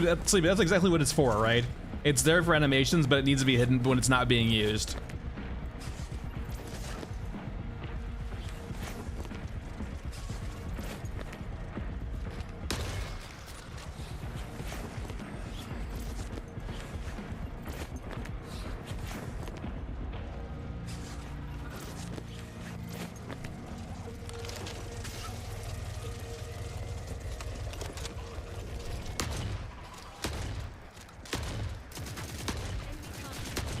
Really?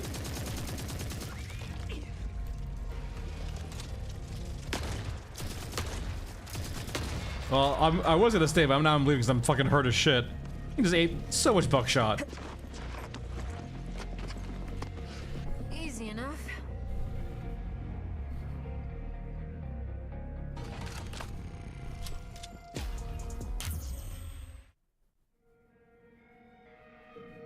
Well, Eric, you can thank a few countries for that. Mainly Russia. If you're upset that the civilian arms market for Russian ammo just suddenly disappeared, you can thank that.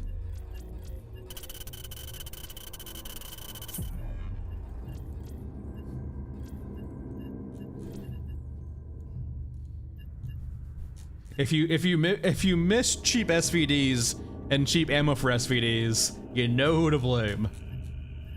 Sorry, not SVDs, SKSs. I mean, American import laws, yes, but American import laws are also, you know, due to other factors like, you know, foreign politics like that.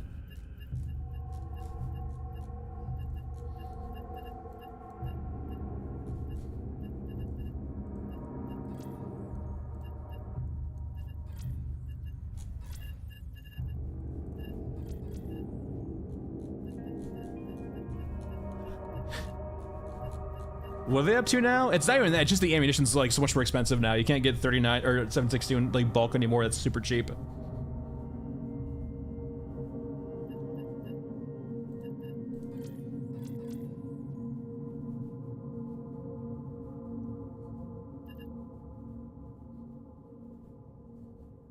Yeah, it's all going elsewhere, Eric.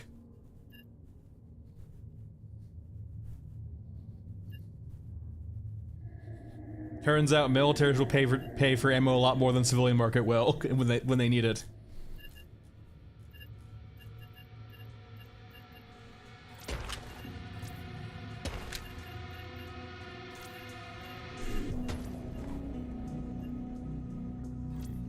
Damn. Here we go.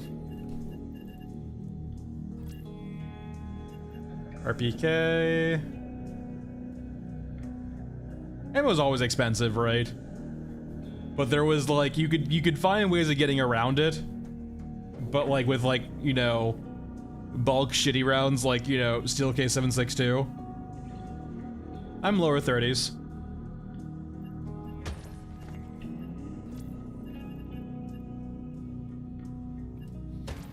I mean, there was a time and era where you could buy, you know, really shitty 7.62 for range shooting in bulk, really cheap.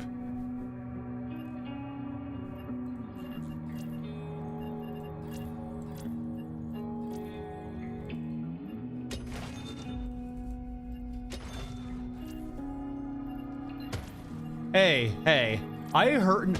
Okay, for those of you fucking Zoomers in chat, I'll tell you. When I was like 21 or 22, I already was called a dinosaur from fucking 18-year-olds, right? So it doesn't fucking matter. You're gonna be called dinosaurs too in like a couple years also by people younger than you. Unless you're literally a Zoomer, which you're definitely not if you're in this chat almost, I guarantee it. You're a dinosaur to someone already. 1 foot in the grave.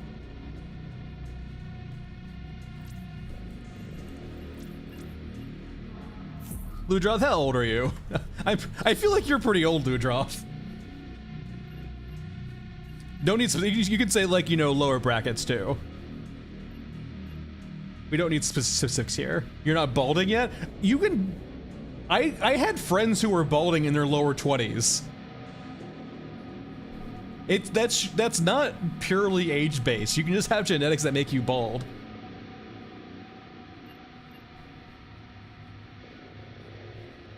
Like that's something you just can't control that all the time, right?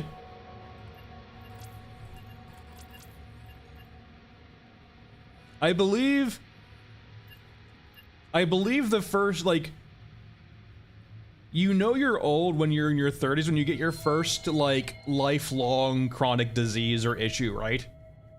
Common thing being back pain.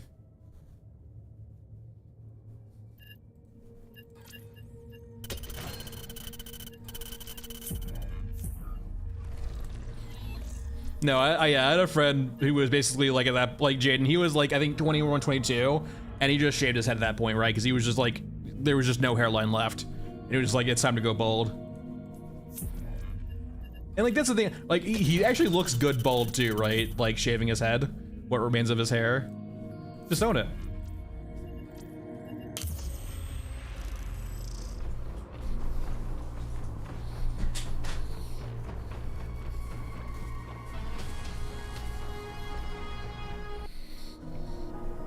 I mean, my sister's 4 years older than me, and she's got chronic back issues now. She fucked up her lower back, and she fucked up her lower back doing something like super mundane too. But now she has chronic back issues. But like, yeah, like it's like the 30s is the era of like you're just waiting for your first like permanent issue.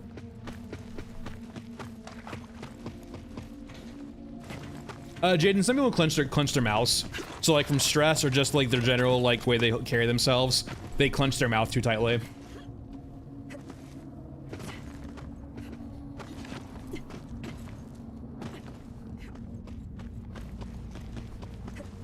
It's other things too, like if you ever get punched in the mouth or if you like I got punched in my head like in elementary school, right? And I had to click in my jaw until like I was in high school. It eventually fixed itself, I think, just through just fucking years of effort. Not effort, but like just years of like me using it still.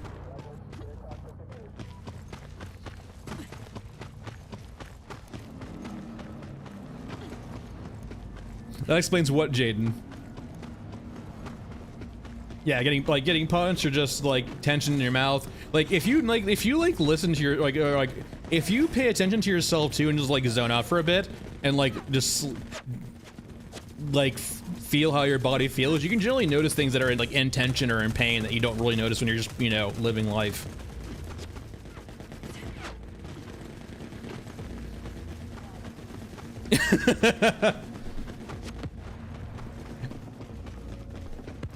I mean, if you've never been punched before, are you really living life?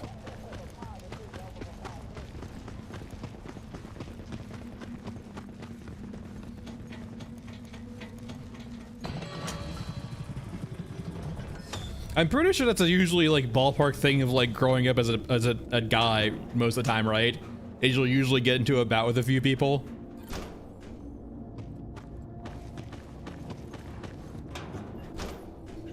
You like never got into a scuffle with anyone, Blood?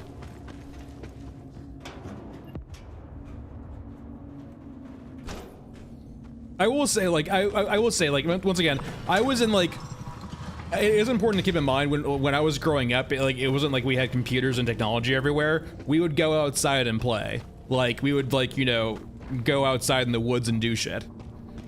And, like, when you have kids, like, you know, between 5 and 10 years old, sometimes you get in arguments and sometimes you just, you know, you get into a scuffle. Kids are very durable. But no, it's probably a little different now when like kids stay inside and play video games all day. I mean, games, it is true though, right? Like, there is a, I remember too, like the shift from like when I was in elementary school to when I was in middle school, right? Going from like mainly playing outside all the time to mainly playing indoors on computers and like, you know, Xboxes and shit. Like I saw that shift in real time. By the time I was in high school, right, everyone was fucking playing Modern Warfare on 360.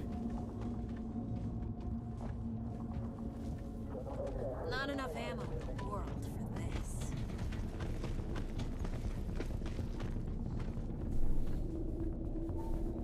But like, it's well, think of it this way too, right?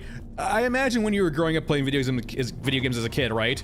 Like all the shit talking that would happen. Like imagine shit talking like that IRL, right? And like stupid fucking arguments just because the kids are stupid, right? And like, so remove the barrier of a computer screen between those two kids. Yeah, you're gonna get in some like scuffles, right? It's just boy being boys.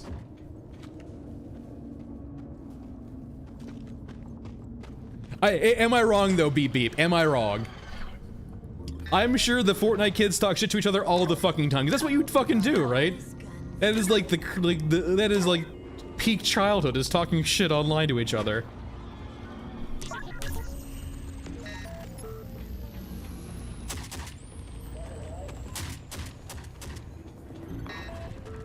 Like, did you really play, did you grow up in the COD area and not get your mom called a whore before? Come on.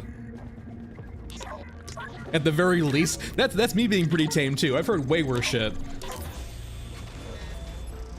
I will, Sleepy, that is very fair. I mean, like, the OG Call of Duty days of Modern Warfare were fucking hella toxic.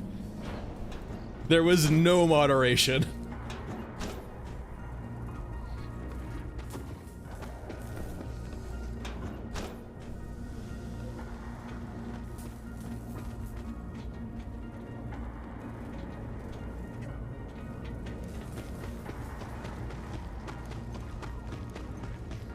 I mean, that's just peak children though, right?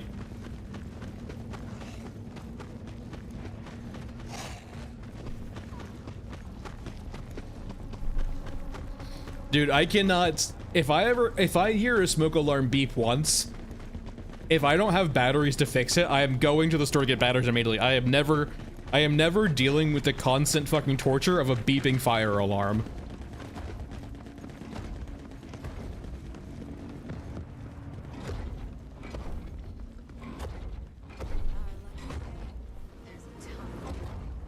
I mean, Jaden, that is no, honestly, yes. They'll usually do the easiest thing, Jaden, but no, yes, 100%. They will find the lowest common denominator they can to group by.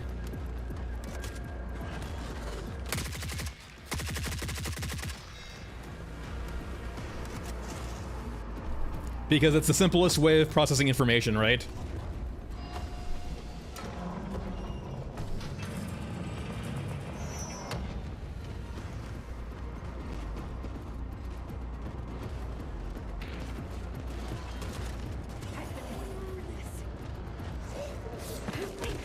Give me your head.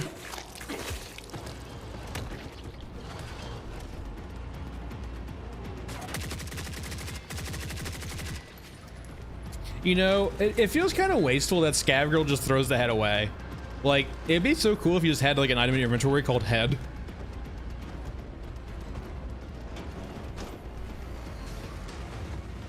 I mean, that's fair, like, no, beep, that's for, like, if it's in the middle of the night and you're, like, your fire alarm starts beeping, yeah, no, like, you wait till the morning, right? You just turn it off and wait till the morning.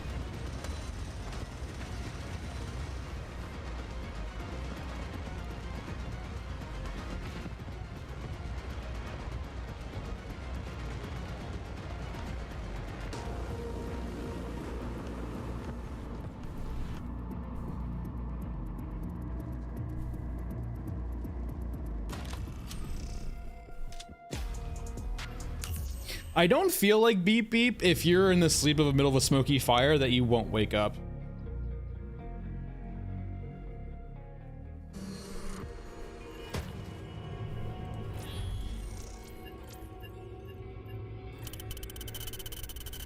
Oh, no, yeah, no, exactly. Yeah, it's like, it's not like a stare. It's like a. It's like a. It's a very abrupt beep.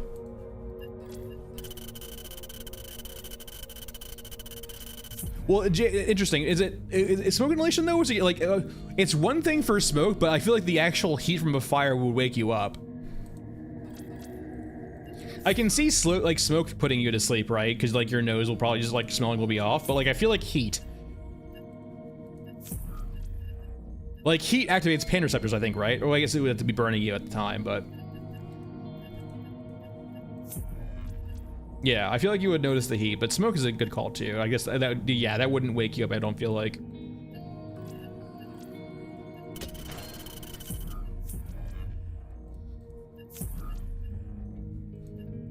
And it's probably the smoke that kills you too, I imagine, most of the time.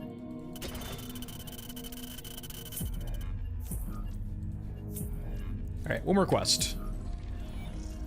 Sure.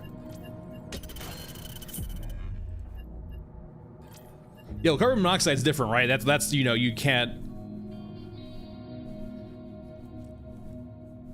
I imagine they feel pain game shift. I have this weird feeling they probably feel pain until they feel nothing. Because the nerves literally die.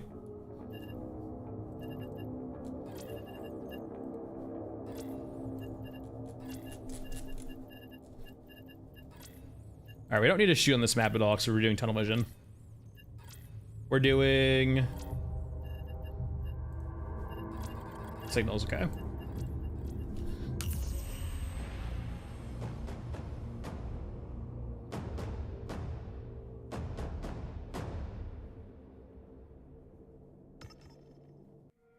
But yeah, but a carbon monoxide is different, right? Carbon monoxide is a gas you cannot smell.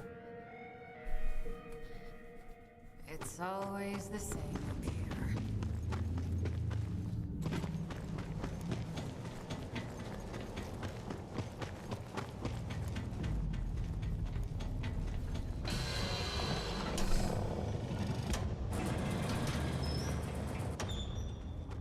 Whee!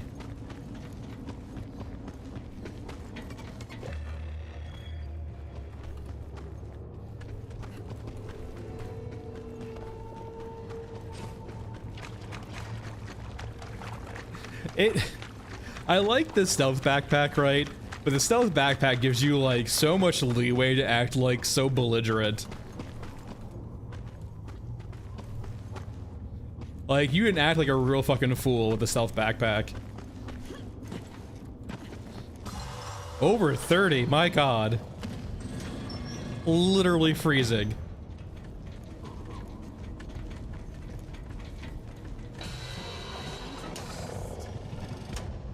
One mil's not that much though, to be honest, in this game. When there's no money sinks in the game, 1 mil is like nothing. Jaden, we only deal with freedom units over here. Like, come on, Fahrenheit makes so much sense. 32 for freezing, some number over 200 for boiling. What else? 72 is like room temperature. 98 is like human temperature. It's perfect. What's so hard to understand about about Fahrenheit?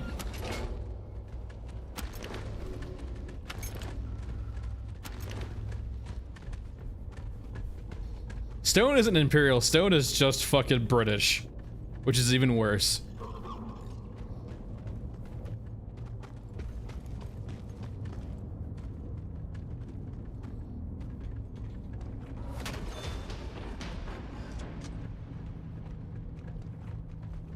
Why do I have 2 magazines?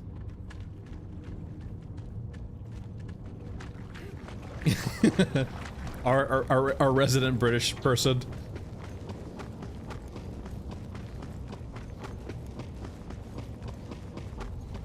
For those unfamiliar, stone is, I believe, 14 pounds. And I'm pretty sure what it probably came up, like, the way I see stones is coming up, right, is some British, like, governor, like, was, like, trying to create a weight of measurement, and was like, this stone is what we use for measurements here. The standard stone. And it just happened to weigh 14 pounds.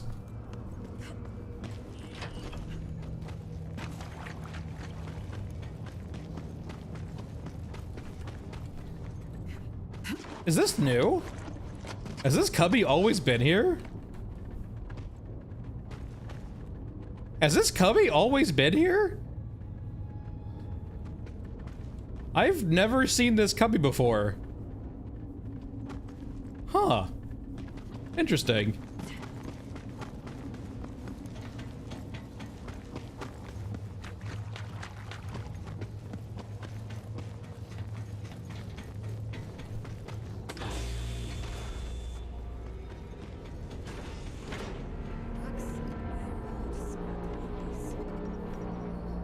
Okay, there's one.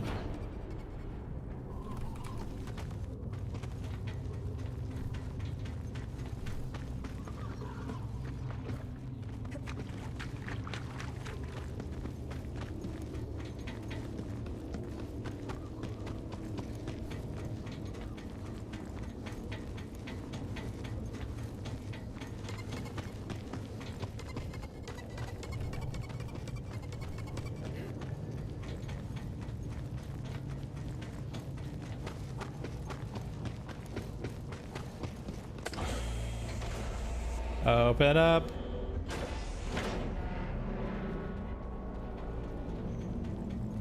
There's usually one over here too, though.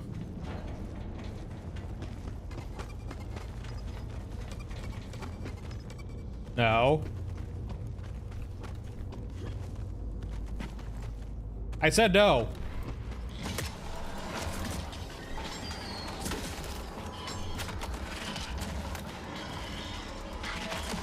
I hate the dog's AI so much.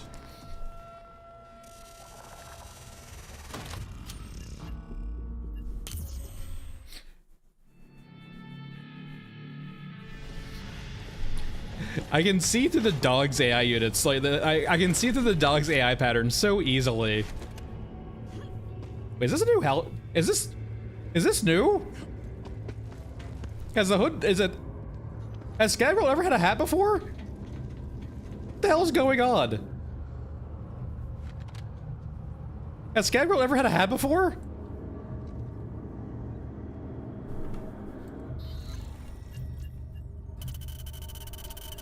Hold on, we're running it back. She's had a hat. That's maybe she never got it. That or I just forgot. Running it back.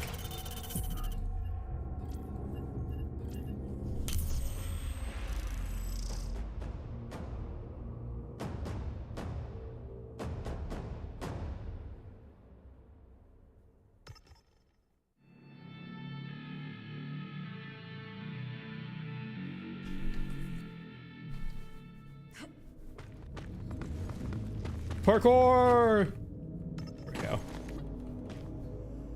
Wait, what? Okay, I got it. I was like, I thought I like dropped it for a second. What the hell?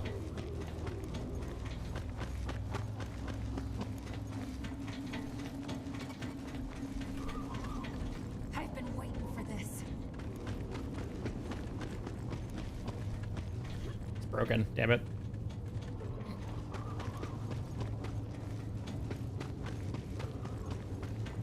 I mean, the tech cam is nice to help find those things, but yeah. Like, the tech cam is really helpful for, like, these items right here, this quest item. That just, it blends into the ground so damn well. You can get around it with pings, but, like, to know how many you're missing in an area.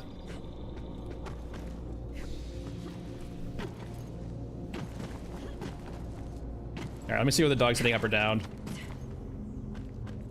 It usually... It will only ever head down here if it follows you, right? If it has the ability to path to you, it will path to you.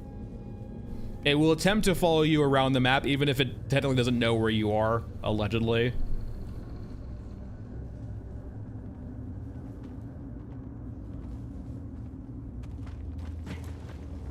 Yes, that bought us some time.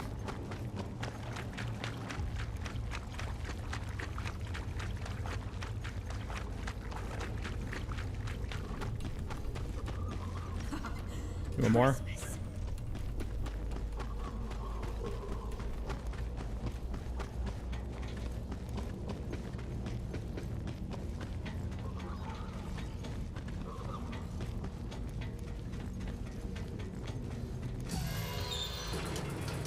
Yeah, I mean, in a way, right? This map, I mean, well,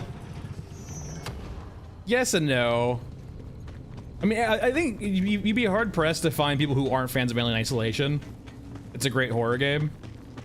It does not, but it has a dog, so it kind of already has an HK. It's got a pre-spawned HK.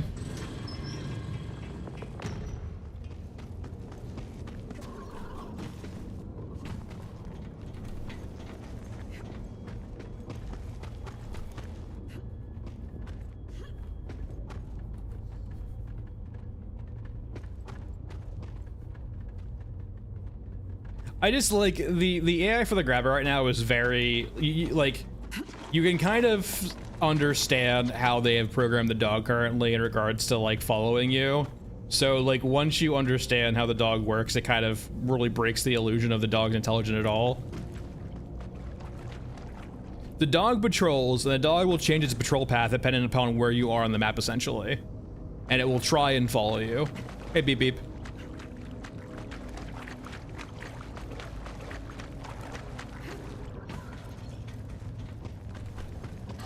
So it's like, it's not, the dog isn't really responding to what you're doing.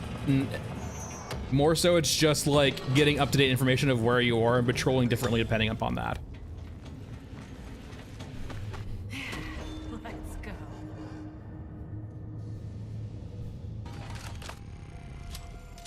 Editing videos does take forever, right?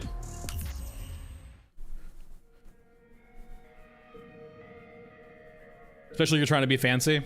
If you're trying to be fancy, editing videos does take forever.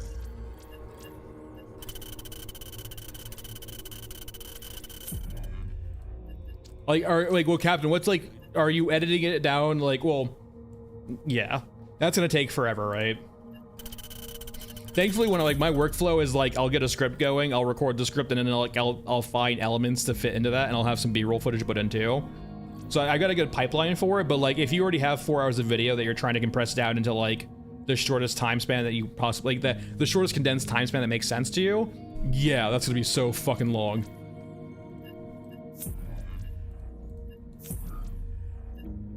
Especially if you want to be fancy with it too, like if you need to do any like a lot of post editing to it, post processing to it. All right, what map we looking at? We haven't done an actual scrapyard yet, right? Well, I think we did one. We can do a regular mesa, I guess. Oh yeah, I'm not gonna edit VODs. You couldn't pay me to edit VODs. Game shift I can, yeah. I actually, the way I have it set up is I have both the Twitch and YouTube stream on my left monitor. I have all of the OBS stuff on my right monitor and the games in central monitor.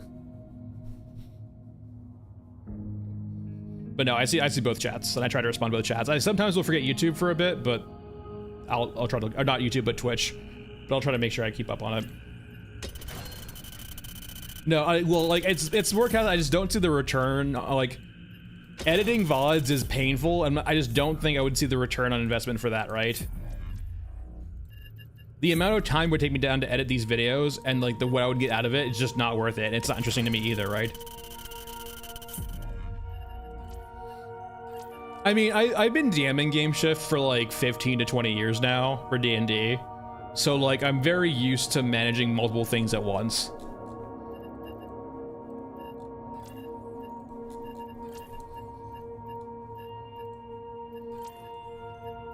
Let's go over to Old Man for a bit.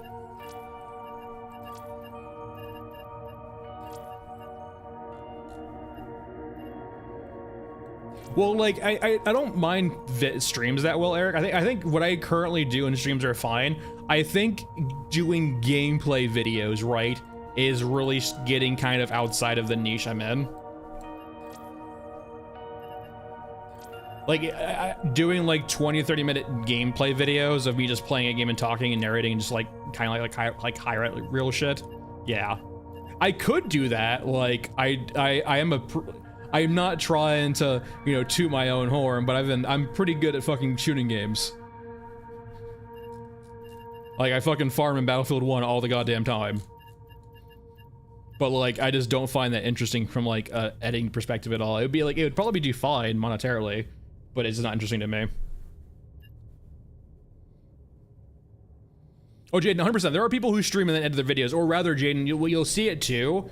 Is like you'll have like, you know, streamers like Charlie, right, Penguin Zero, and other big streamers like that, right? They don't edit their own videos anymore. They record videos, they do streams, and they'll have people edit it down for them.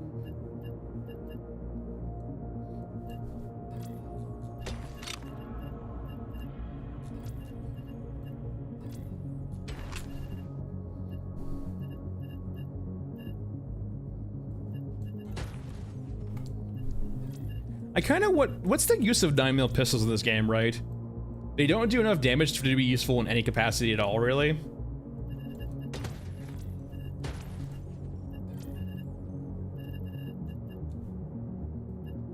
I need more than that.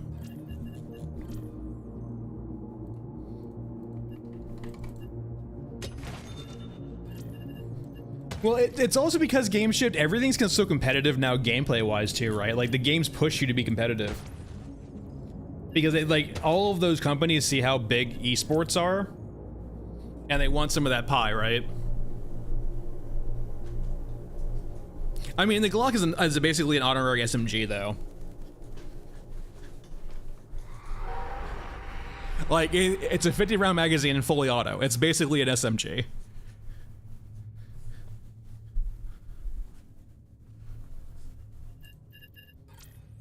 All right, Tormentor, and then, yeah, all right.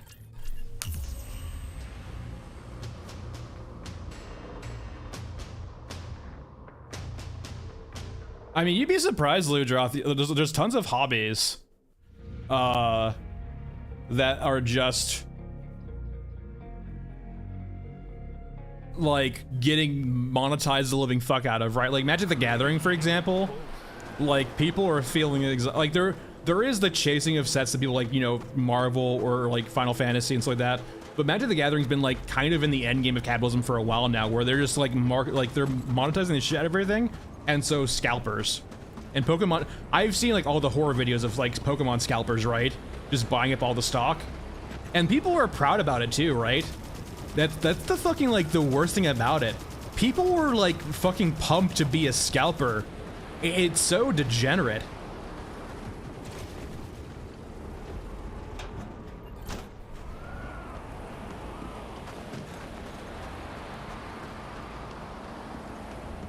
They think they're like some fucking mastermind, like it's so fucking endgamey.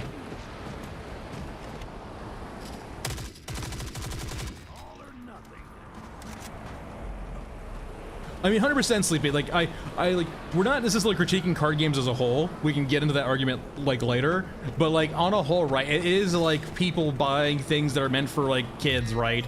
Or like, you know, collectors, and then just it's for like just juicing the for-profit aspect of it, right? I mean, yeah, right? Like that was the whole thing around the reserve list, right? Is making that scarcity being a real thing for people who want to collect it. And I like the idea of online mediums, right, Ludroth, in the sense of like you can't print a Black Lotus anymore, at least not like a playable one, because of the reserve list, but like you can still play games with a Black Lotus from online formats, right? Yeah, Jane, it's everything at this point. Like every single like hobbyist kind of item now is just absolute. Like anytime a company tries to introduce scarcity to their product, there's gonna be scalpers up the wazoo. Either artificial scarcity or scarcity because of their own supply lines. Like there was the PS5 scalpers, and there was like the Pokemon scalpers. Like if there's ever FOMO in a product, the scalpers are there like fucking hotcakes. But like it's the weirdest thing too, right? Because nothing just like, I understood scalpers are gonna exist, right? Scalpers are just kind of what they are.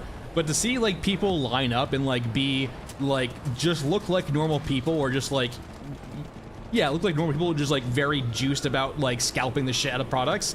It's just so scummy.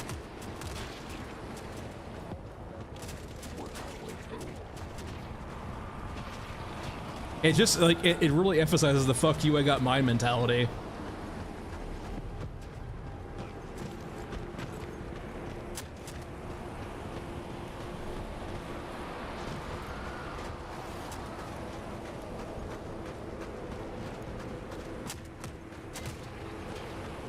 Well, it's not even that simple. You have plenty of people who are just in it for like the money making aspect, right?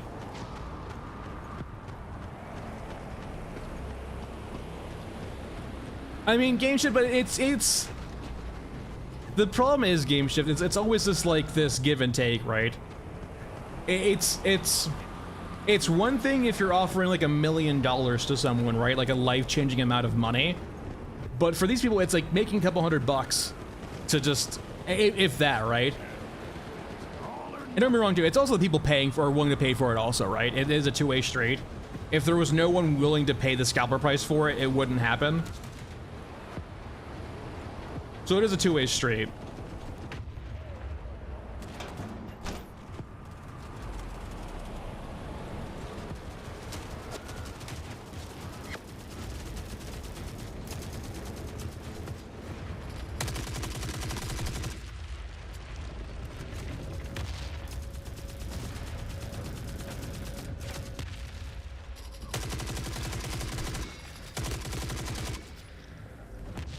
That's a big one too. Or they even not even concert ticket, anything like loot drop, any, like literally any public event like that, right? Sports too. Thankfully, I will say like quite a few, like at least the sports I watch, mainly hockey, right? Like when you can get a, like the only time you have to deal with scalpers, at least when you're going to home games here, is like if you're trying to buy tickets at last minutes and you don't know the correct channels to call, right? There are like plenty of agents I can call to get tickets that would be from a season ticket holder and not necessarily from a scalper. And they would usually be at cost or maybe somewhere around cost. Oh no, there's bots buying tickets for like, yeah, like, well, I was saying it's a manageable issue if like people were willing to like invest in it. For concert, that's not really, for concert it doesn't make sense, right? But for like sporting teams, it does make sense, right? Because having a loyal fan base is a pretty big deal for them. I need more boxes, I need more loot. We can't leave from over there, let's go over there and come back though, I guess. I don't think anyone's saying it's irrational for people to scalp, it's just more like,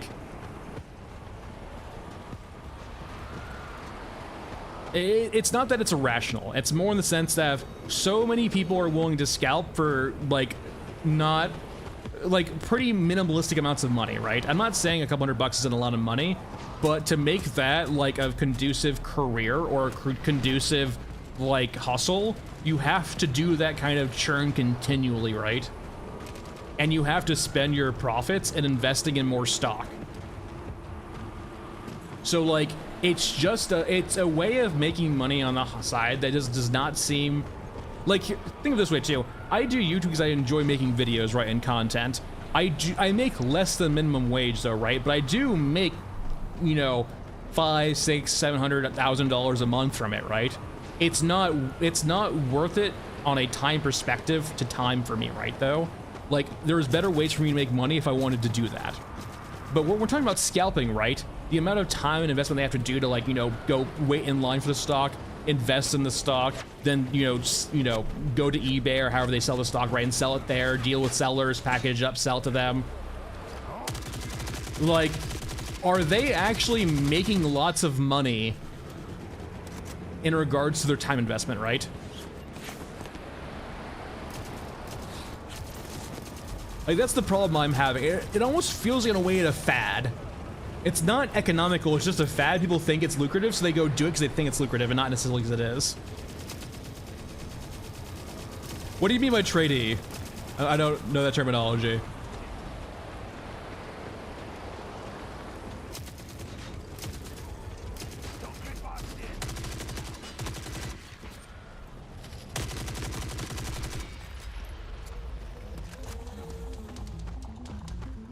Do you have, like, actual figures, Dusty? Oh, no, I'm software.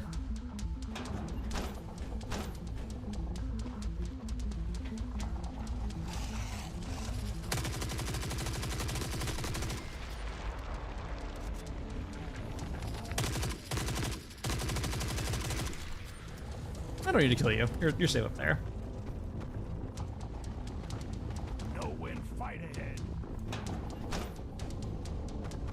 I mean, my hands are somewhat soft. I did do manual. I did when I was in high school. Well, high school / college, I did stocking work. But no, I would say I have relatively soft hands, yeah.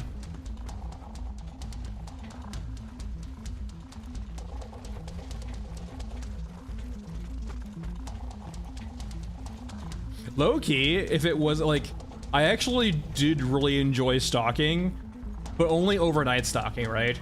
Like the no one's there, you can just vibe out the music and just fucking like basically just do like a workout for 8 hours.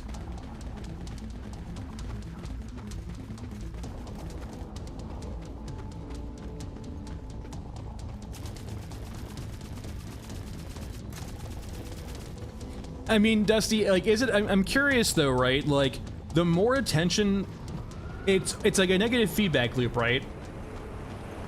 If, say for example, you have 10 scalpers, right? And one of those scalpers make a video saying how profitable it is, right? And then you suddenly have 80 more scalpers join the scalping market. Like, there's competition between themselves to get scalping product, and there's competition in regards to sellers, right?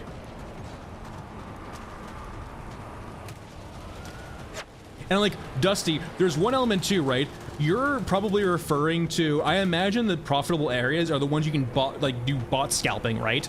But when you're going into a Costco, when you're going and buying Pokemon stock IRL, it's a bubble to some extent, right? Like, I can understand, like, when you say bot profiting is profitable, highly so, I agree with you, right? Because it doesn't require human labor or attention, right? Outside of managing the bots. But like when you're going manually to yourself in person to a Costco to go buy some Pokemon, like that just does not seem very lucrative to me financially, especially if there's artificial restrictions on how much you can buy. Well, no, yeah, like scalpers wouldn't exist if there wasn't a market for like scalpers exist because there is a difference between what the companies are selling the product for and what some people are willing to buy the product for, right? They're taking advantage of that gap, right?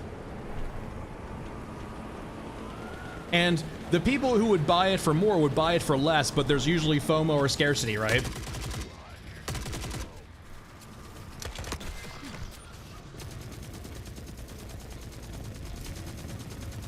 I mean, scalpers are always going to exist. It's the problem is that because like they're just so omnipresent now throughout everything. Like there's a, I'm not saying that scalpers are like need to be hunted down like dogs and eliminated because they're always going to find a way or exist, right? It's more in the sense that like there's lots, the videos on scalping right now just, and like the people think it's so lucrative, it seems like when I see like a 50-person long line for Pokemon, right, who seem to be enthusiastic about being scalpers, that looks to me to be a game where like you're going to lose, right? Or most people are going to lose. Like scalping works because it's not mainstream. If scalping is mainstream, it doesn't feel like it works though.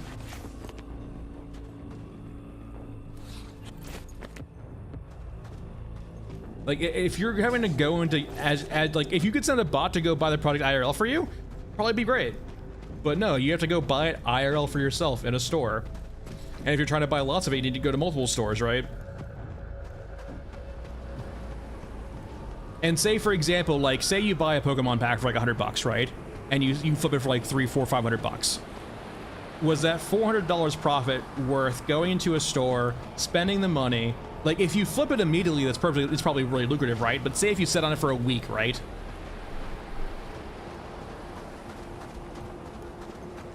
Yeah, you can't get rid of it, but like it does. It's also just because of like it's a multi-way street, right? It's companies introducing FOMO. It's people willing to pay the price for it, and it's the sellers willing to go through the hassle of selling it.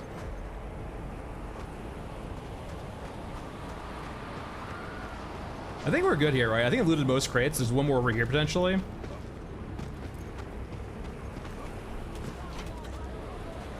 I would say this is a big problem too, right?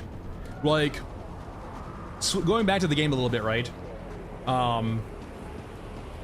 Like, if you're not killing units in raid, we've looted most of the crates on the map, and we're not even close to full.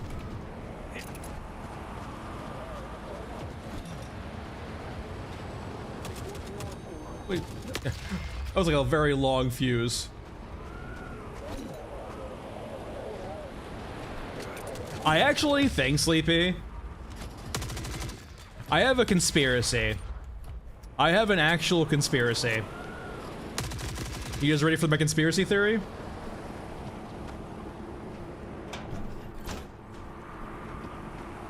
Who's ready for a conspiracy theory? Who's ready to huff some paint with me?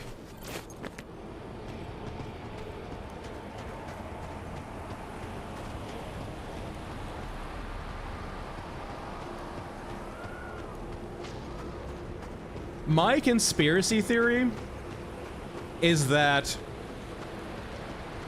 the rich are pushing regular people to get into stocks to basically steal their money legally. Now, I'm not saying like 401ks or like diverse portfolios, right? But I think all of the craze around like meme stocks slash really just like the whole culture of like Wall Street bets is literally a fucking psyop of rich people to try and milk, you know, regular people out of their money.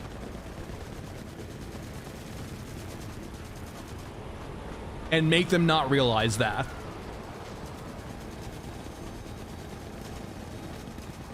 Like, it's making them think that they can make a lot of money with stocks when they don't realize it's a rigged game.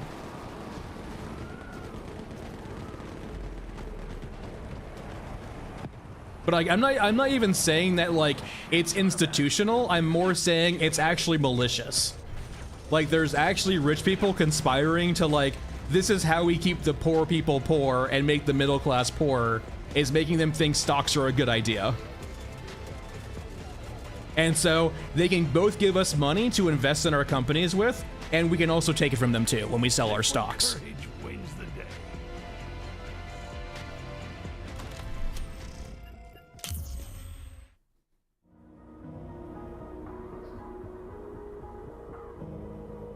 So like, whenever I see like someone talking about investing in the stock market, that's just like, they're doing wrong.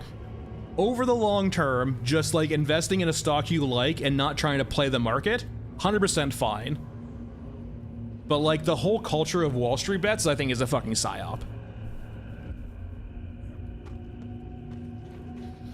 How that theory, how my conspiracy theory would work? Because brokers are owned by rich people. And they control the means of orders. And so they can see your data first and act on that data. When the rich people are in control of the data streams, they can act before your data hits the market.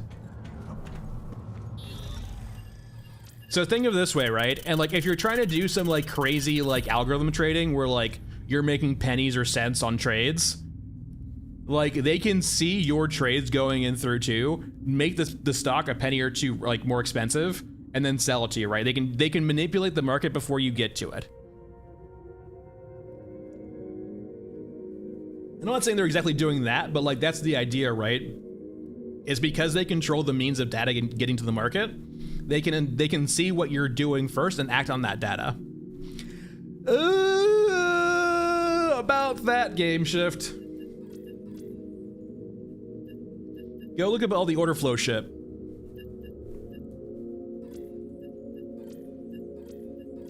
Yeah. A company's valuation that means nothing about how how the company is doing now. It's been so detached for the longest time.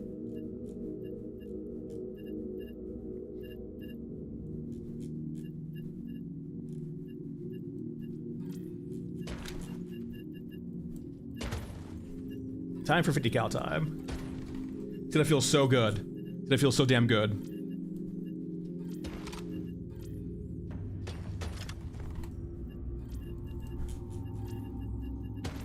Alright, we're good there. That's all we need, right?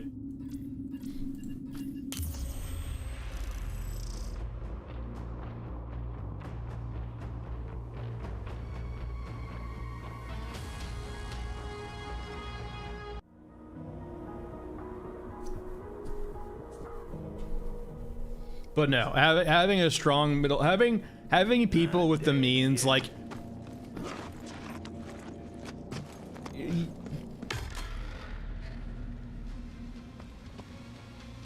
have you guys noticed how much bad news we've received over the course of like the last 5 to 10 years? And like, no matter what,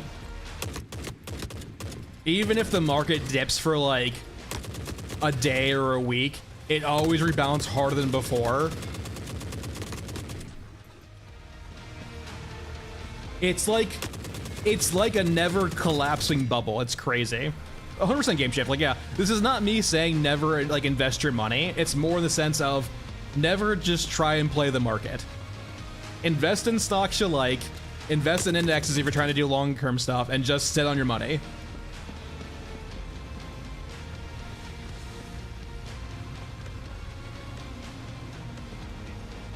I mean, considering my age bracket of being in my like lower 30s, yes, I am very well aware with how fucked the housing market is because I've experienced it real time. Oh, let's look at maybe buying a house. Never mind.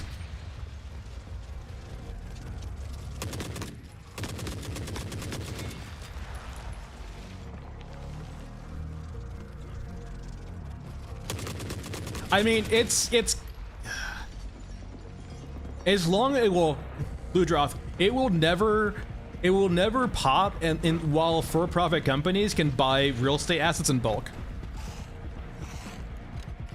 They would never let it drop if they own that property, right?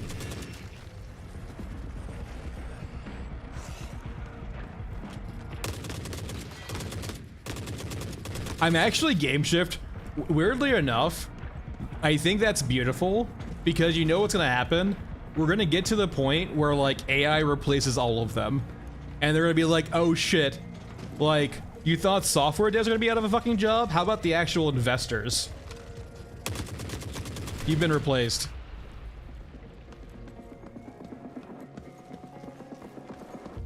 Work our way through. Right, basically the stock market brokers, right? You know, the Goldman Sachs guys.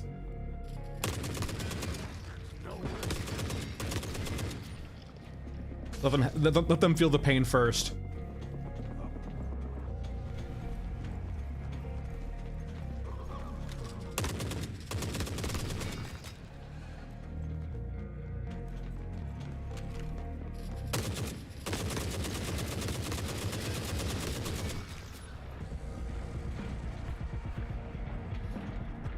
Why? It looks so wrong.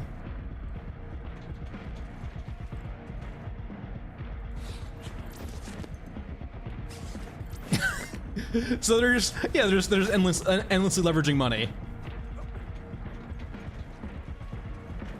Listen, Eric, you gotta understand, they gotta show returns, right? And the easiest way to get returns is to show or use more money to get those returns, right? The endless leverage. Imagine this. Imagine if you win a bet 99 times out of 100. And because you know that, you keep doubling down every time you win a bet. Like, essentially what they're kind of doing, right, is like, you can only ever double down once, or sorry, when you don't double down, that's the end, right? You can't get any more. So they just keep doubling down constantly, knowing there's only like a 1% chance they might fail. No win, fight ahead.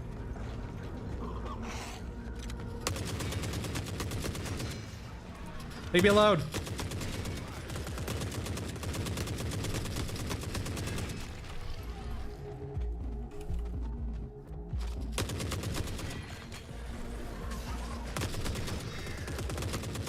Oh god.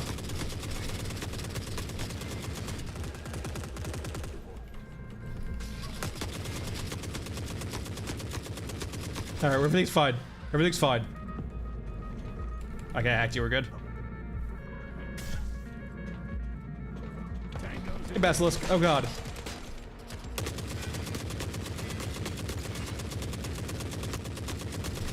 Rod.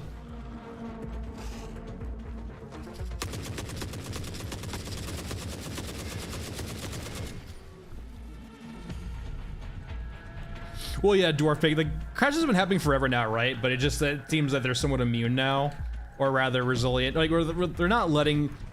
Ever since the bailout in 08, it kind of feels like. It kind of feels like ever since Too Big to Fail became a thing, there's now back channels for those guys to talk to the government whenever they need some extra cash or some help to not fail.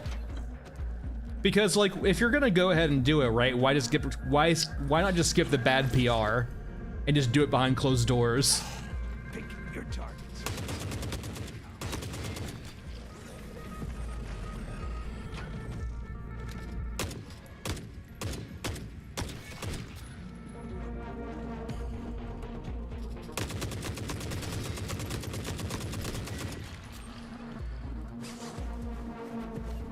Oh no, yeah, it's always been the toxic example, right? Privatize profits, socialize costs.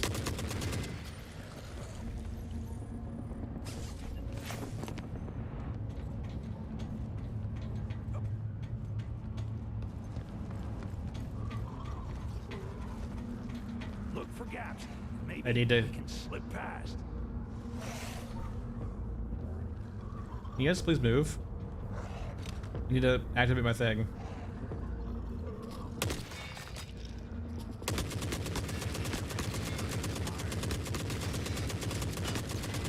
I'm probably gonna die here.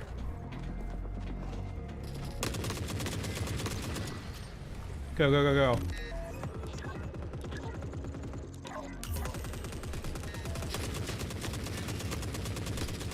Go, go, go.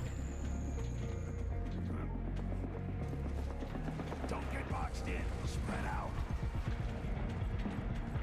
Other way, other way, other way. Not brawlers, not brawlers. Brawlers kill me. Other way. No, no, you guys don't see anything. No.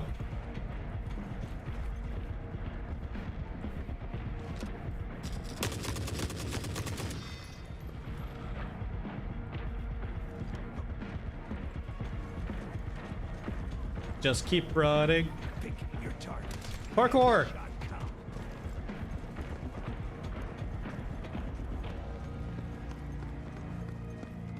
Yeah, it's just like HR for companies, dwarf, 100%. HR is not for you, HR is for the company.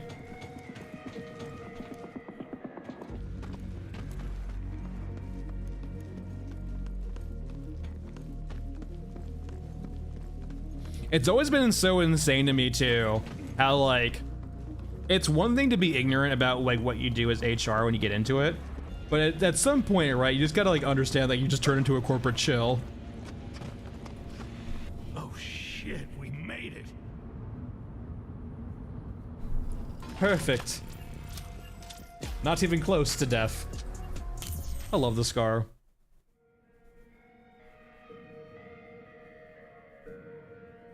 Yeah, Eric.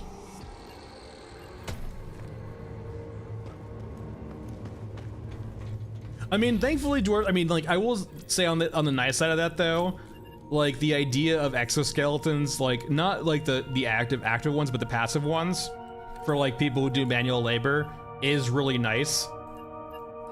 I mean, that's always the thing like with preventative medicine too, right? Is like, it's good for both the people paying and the people experiencing it, because like not having the issue in the first place is better.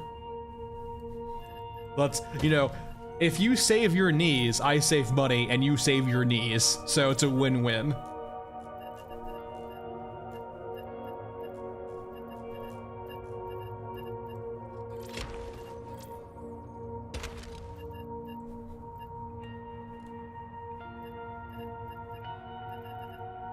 A 50 cal ad. Do I have any 50? Did I use all my 50 cal? There's no way. Did I use all of my 50 cal? Huh. I'm either blind or I did. All right. Well, I guess we left just in time then. Yeah, I was more just surprised that I perfectly timed it to like leave the map right when I ran out of 50 cal.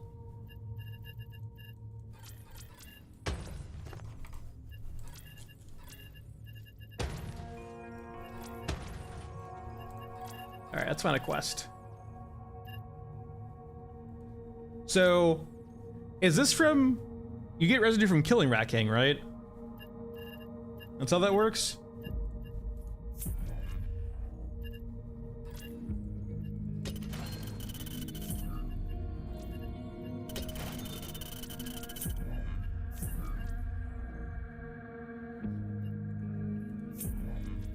I don't understand. No, I think the residue is from killing Rat King, actually. You should all definitely kill Rat King.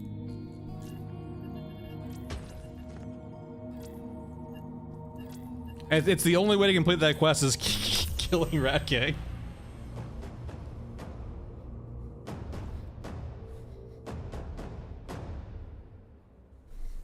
Listen, like, when you hear residue of something, right, you think the residue is from the item that you're, you know, getting the residue from. So when it says Rat King residue, it makes you think of, yeah, I need to kill Rat King. One more day.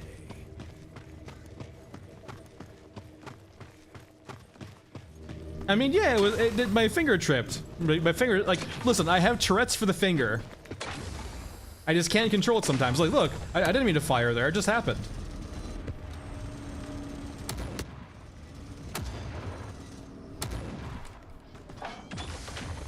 Actually, hold on. Come on, shoot me.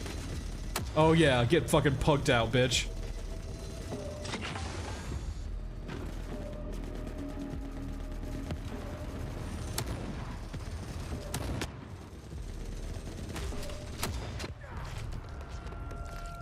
Did that just one-shot me?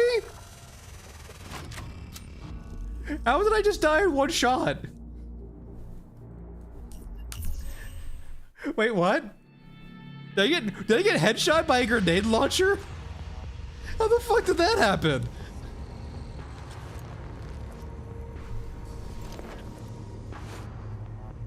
How the hell did I just die? What sequence of events caused that to... did I get hurt by an early grenade launcher, perhaps? And then get staggered? How the hell did that... I just bought 50 cal! God damn it.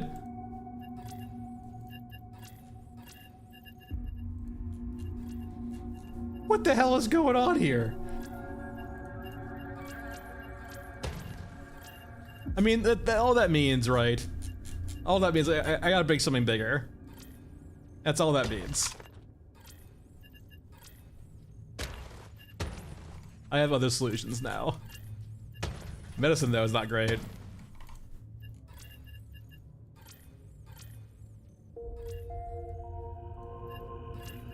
Alright, 20 mil.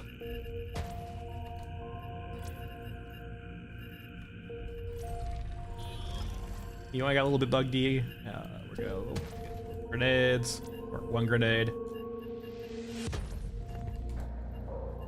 Run it back.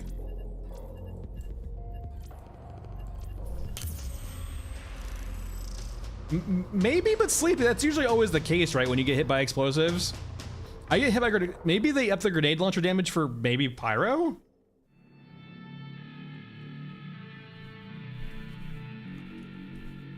Hey, Vinny. Not dead yet. I don't need Bunko's meds to draw. Bunko deserves nothing. Thanks, Vinny. Appreciate it.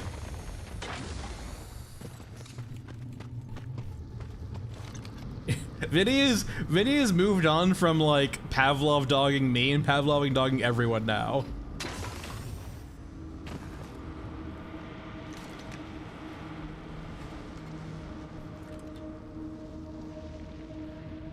So I don't... Where's Pyro at? Now, Pyro spawns when the map starts, not when you enter the actual center of the map, so he should be around here somewhere already. I wonder if I can summon him. There he is. I don't know, that's his turret.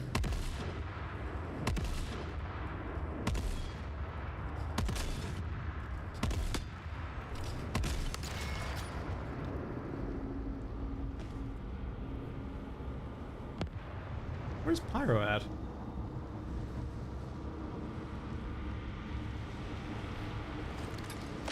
He over here? I feel like he would still wander over here from hearing me. He's either usually over here, I don't think it's the case.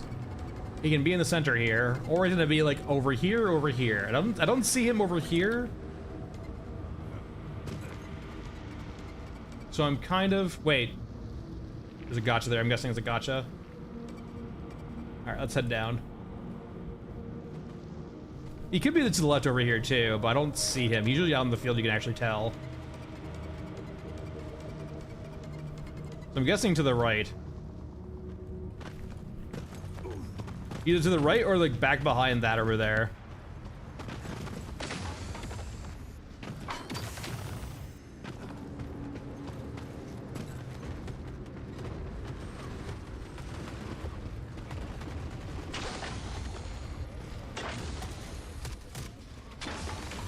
There he is. Win, fight ahead. Just shooting high? I'm missing. Yeah, I'm like tracing his head. Wait. Oh, I forgot. The 20 mil is like buggy right now. You have to shoot like really low on some units.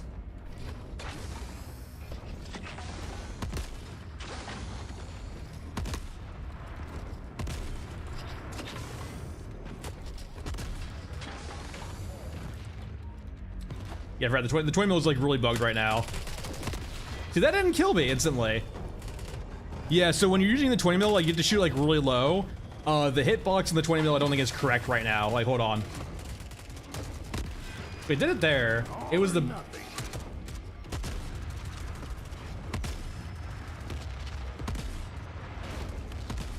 Yeah, it's like super weird.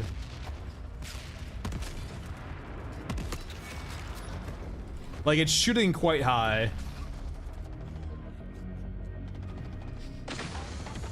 Ow. Oh, easy enough. Yeah, like shooting upper chest was a headshot for me, I think, on that guy. Out of meds. No. Is Commander still alive?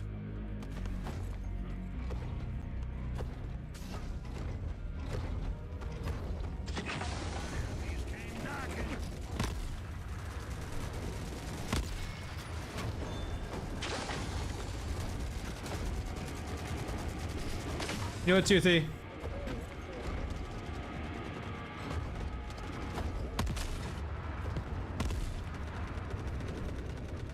Enjoy your lack of MG34. Or whatever that was. M60? I don't know.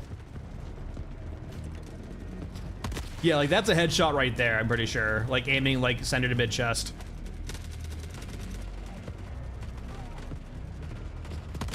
That worked out pretty well though. He was walking it.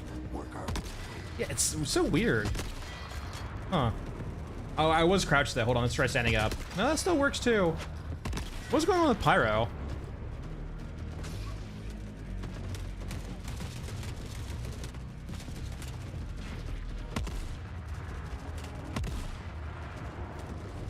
Like, yeah, right here, it's so weird. Very weird thing going on. It's just like, is it just like the spread of the 20 millimeter? Okay. Let me up.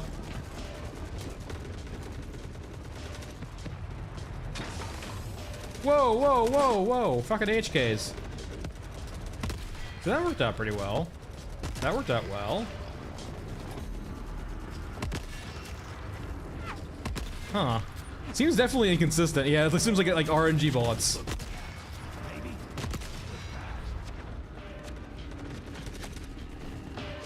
Imagine being so strong you can just fucking...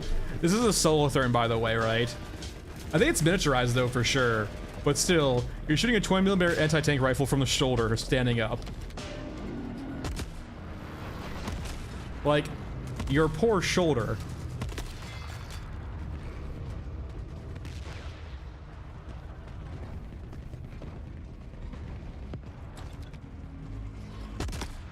I don't think any of them are ray traced.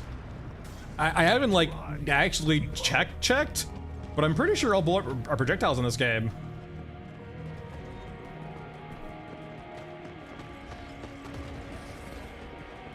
Hey Jamie, it's been going well, thanks.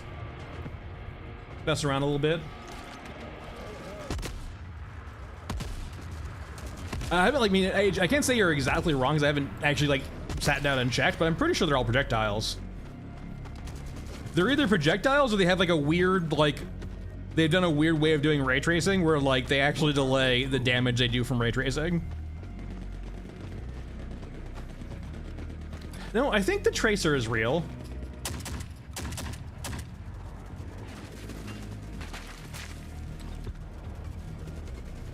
Now, like as we saw with the SOG though, right? Hold on. Time to punch that time. We're bringing the SOG back.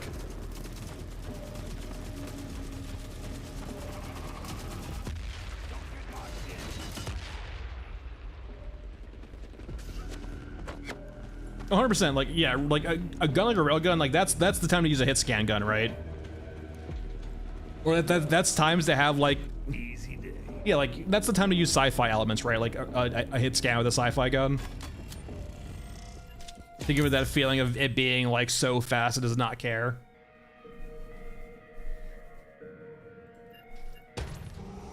No, but for those of you joining late, I'll go break the illusion real quickly too. Unless like you're really just like paying attention to the guns, it's not an easy illusion to break. But like if you play a lot of shooters, it's pretty noticeable. Let me go get an SOG. We'll bring SOG. We'll bring like another pistol too. We'll bring like a Viper, I guess.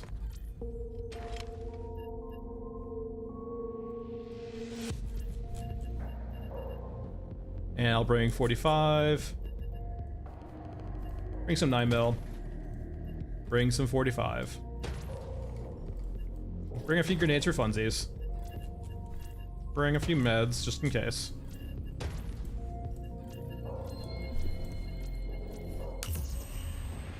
But no, like, the way they're currently doing guns, it feels like, is they're currently doing a cone, like, in front of the player. And not necessarily, thanks, show. Like, and they're not, so, some games will basically have the bullet spawn at the end of the gun, and where the gun is pointing, the bullet will spawn and go straight from, or it might deviate, right, that a little bit.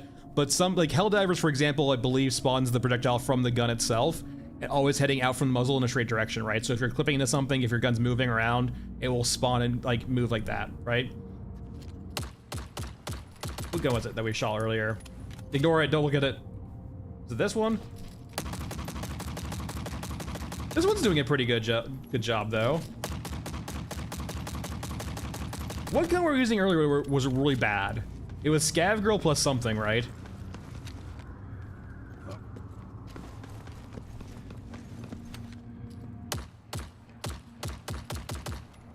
Don't look at this. It was the USP. Okay, let's go back into the USP then. No idea, Dwarf. It's been pretty like every patch seems to be quite a bit different what they added.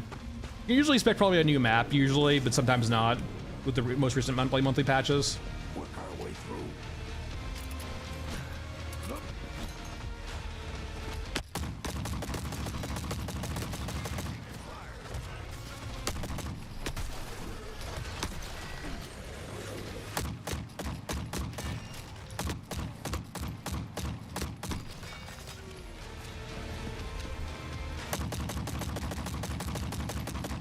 Yeah, that's a pretty good job of it, I would say, actually. The reload on the animation, though, is a little wonky.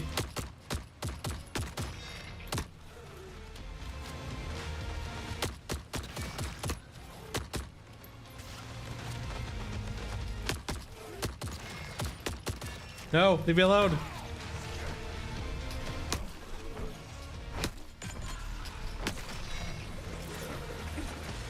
No, the gun handling in like gun handling Helldivers is really fucking good. Home sweet home. Oh, that's just because it's not done properly, Jaden. The curse of 44 guns in the game, plus 6 different characters.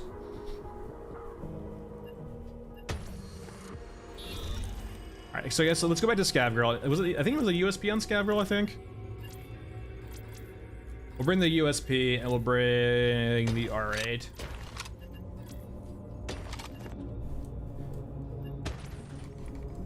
Essentially, I'm trying to basically show like there's a very easy way of seeing like how they do recoil and how off-putting it can be sometimes. We'll see if the suppress. I'm curious if it's only the suppressed USB that causes it.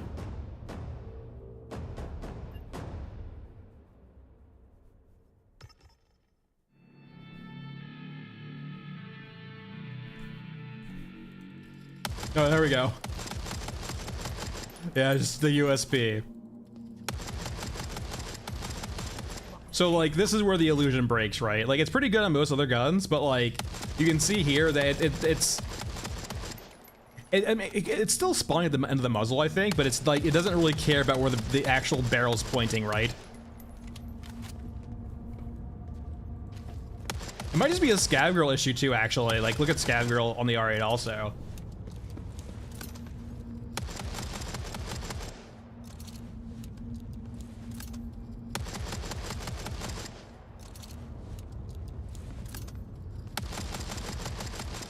But no, yeah.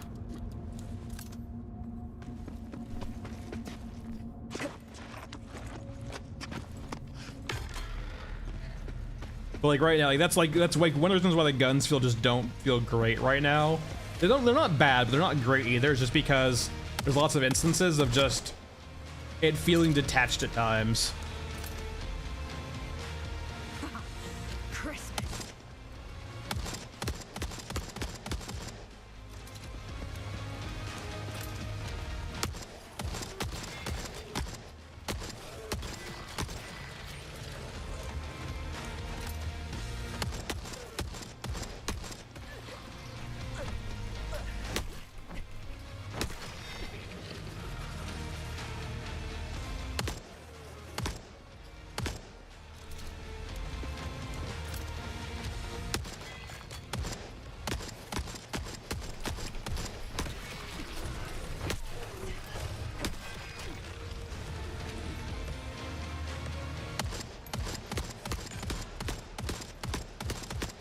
I'm just gonna skedaddle.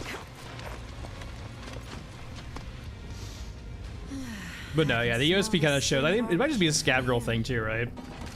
It kind of highlights the issue Jaden with like different characters is like each character needs to have, when each character is using a different skeleton because their models are differently sized, and just who knows what kind of different bones they might have. They probably have all the same bones, but essentially it means that like for every single gun, they have to do it for each character.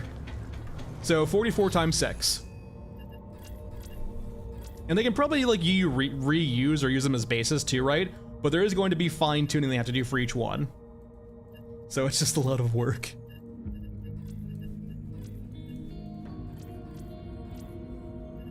A lot of like, I feel like it would be pretty tedious work, but I don't know. I'm not a big artist animation person. I just know that animations are slow. Or like, not slow, but like they're time consuming. Nighttime, we're gonna get a nighttime stairway. Nighttime stairway with gunhead. Calling it right now. Spectre M4, probably Joshua, is what I would say. The 45 SMG that you can silence.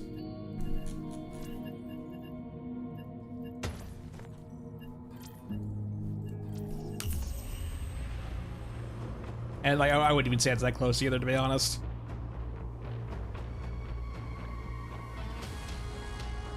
Like, it's the only SMG that you can like reliably one-tap enemies with, which is really useful for stealth. One day they won't need us, but not today.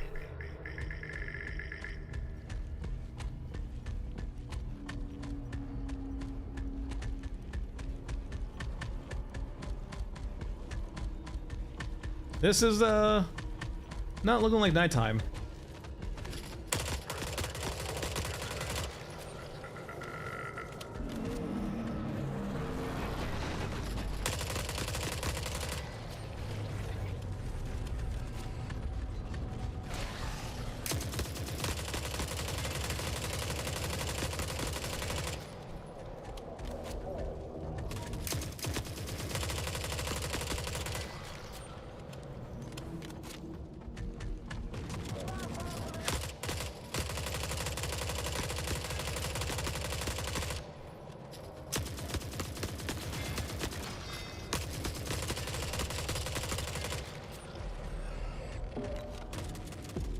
Who's gonna win? Who's gonna win? Who's gonna win?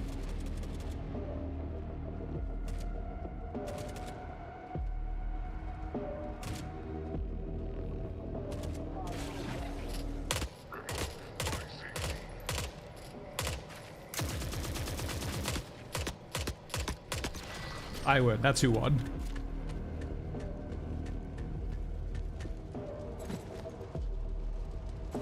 Sure, just really kind of playing around for the fun of it. There's not really that many interesting quests right now or things to do on Stairway. It's just more hoping for the vibe of nighttime.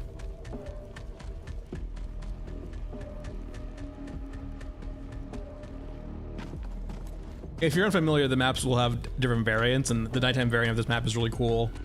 It's unfortunately that just, it's not very consistent that you get it. It's very sad. I mean, blood, yes. I mean, like, don't get me wrong, 100% the AI needs a lot of work, don't get me wrong, right? But, like, the guns just feel detached, right? And at the end of the day, you are an extraction shooter, you're a shooter. The guns do have to feel good. The AI does have to feel good too, right? But, like, also, the guns have to feel good.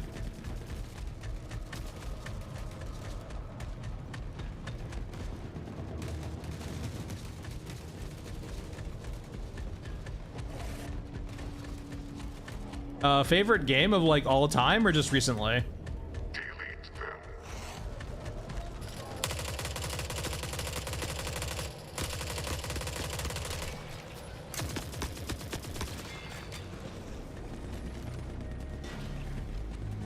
them. Let me think about all time for a second. I really do like Supreme Commander a lot. I'm not sure if I would place it as all time, but it's pretty high up there just because it's like, it was a very refreshing take of the RTS genre. The story wasn't like, it was passable, right? That's why it's not like my favorite, but it's pretty high up there. It's one of the first things that come to mind. The Subcom.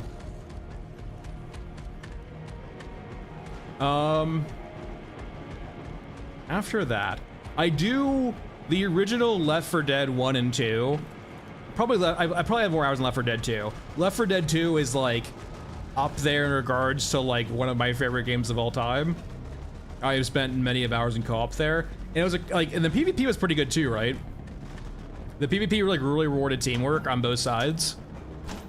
Nothing fucked you harder in co-op than like either side not using teamwork correctly. Which is like really refreshing for a co-op game like that, right?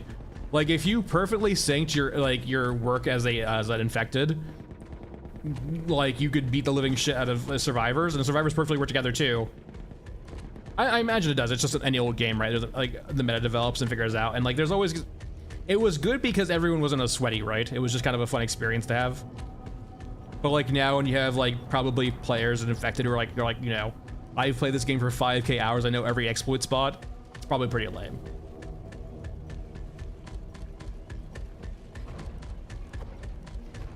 Like, it basically becomes like a knowledge check at a certain point. But no, what else though? Like, I'm trying to think of like my favorite narrative story in a video game.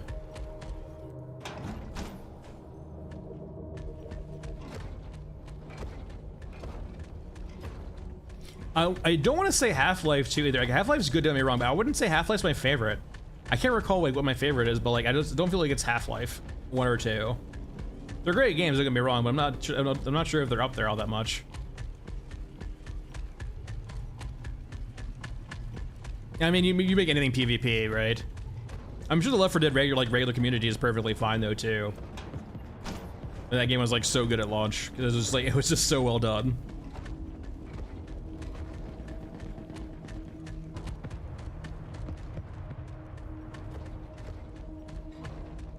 Threat removal imminent.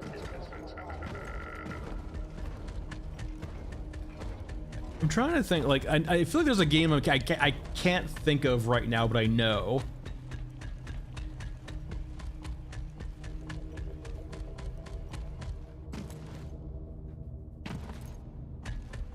Dude, it was so, like, it was those poor Half-Life copers, right? Thinking, like, looking at Gabe's yacht pattern and trying to figure out who's gonna be at the Game Awards or whatever, not the Game Awards, the event like 2 weeks ago. Honestly, don't get me wrong, Last of Us is really good. Like, Last of Us is pretty high up there.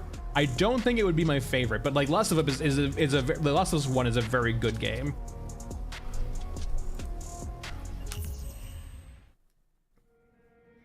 And I don't think 2 was awful. I think 2 was just told in a very bad way.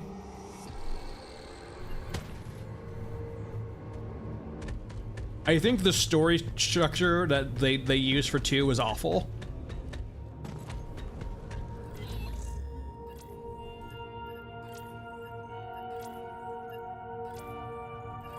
They made, like, they tried to do, like, it felt like Slay the Spire is a great game, but like Slay the Spire is probably like my favorite card game, bar none, on like a computer, right? Like, Slay the Spire is like beautifully balanced.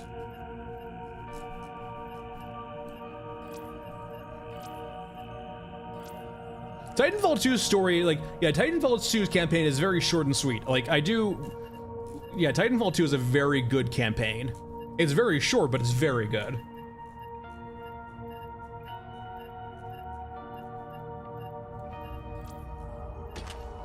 Stock AK, why not? Slay the Spire is like probably my favorite card game. Titanfall 2 is a very good game. I'm not too giant into like mech focused games, but Titanfall was good. I didn't enjoy BattleTech though, but 545. There's like a game I'm trying to think of, right? For like narrative wise, for my number 1. I just can't recall what it is. Like, I feel like I know it deep down. I just can't recall what it is at the top of my head. Witcher, oh, I would say I wouldn't say it's out there. I actually really thoroughly enjoyed Witcher's 1's like twist. Or Witcher 1, I really like the way they did the story in Witcher 1. I thought it was very well done. And Witcher 1's a very tough game because it's a very rough game, right? Like, it is like CD Projekt Red at their like very first early games, right? Cyberpunk, I would say like it's good. I wouldn't say it's like exceptional.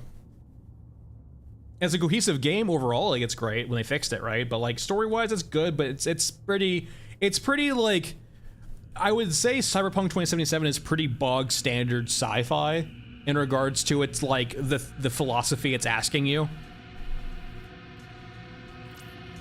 I'm not gonna degenerate to say it's tropey because it does do a good job telling its story. It's not, it doesn't feel like tropey, but like it is a very, like, it's not a very, it doesn't innovate in the space in any way. It doesn't have to, it still is a great game, but you know, I kind of like, when I'm thinking of like a narrative story that's like probably my goat, it kind of pushes a space forward a little bit. I'm probably thinking about something in that era game shift, maybe like somewhere in that era. You wouldn't find me putting a GTA game as a high level. They're well done, but not very interesting from a narrative perspective for me. Oh, I would actually say Stalker 1 might actually be the GOAT. I might actually clarify Stalker 1 is the GOAT. Stalker 1 did enough interesting stuff to me narratively that I found really interesting. And I think the core aspect is that, like, I was young enough to not understand bad ends and not understand, like, the fact that they put the bad end so in front of you that if you rushed through the game and didn't immerse yourself and like look through and like pick things apart, especially in the era of like not everything being online. Keep in mind, like, Stalker came out right when YouTube was not really a thing yet. Like there were guides you could find on the internet, but you had to go looking for them. They weren't always thrust into your face, right? You wouldn't go online and suddenly trip against a post like saying, "Oh my God, I fell for Stalker 1's dark or bad endings," or "Stalker 1's true ending. Learn how to play it here." That was before that time, right? I mean, the true ending grind kind of sucks. That whole like last hour of the game, like 30 minutes to an hour of the game, right, is just like endlessly killing Monolith. But like the process of like discovering like, and also like it did a good job for me when I was younger too. Of like, I never realized I was Strelok. Sorry, spoilers for like a fucking 30-year-old game. Like, you get an idea that you're Strelok, but you don't, like, it does a good job of hiding it, right? This is the suspension of disbelief. Like, unless you're a real big skeptic and kind of know that trope, like, if you were never presented the trope of you being the person you're supposed to be hunting, it does a good job of hiding it. So between all of that, right, it does I'm saying it's the GOAT from, like, a narrative perspective, right? A narrative perspective in a game. It does a good job of, like, keeping you strung along. It does a good job of pacing itself, right? It doesn't overstay its welcome. It does let you overstay its welcome if you want to, but if you're trying to get the story done, it rewards a balance, right? If you rush through the game trying to get to the end, it punishes you with bad endings, right? If you take your time, you're allowed to do that, but you don't need to. If you do your due diligence and make sure you follow the threads in the main quest, you are rewarded with a good end, right? Or the good end. Multiple contacts incoming.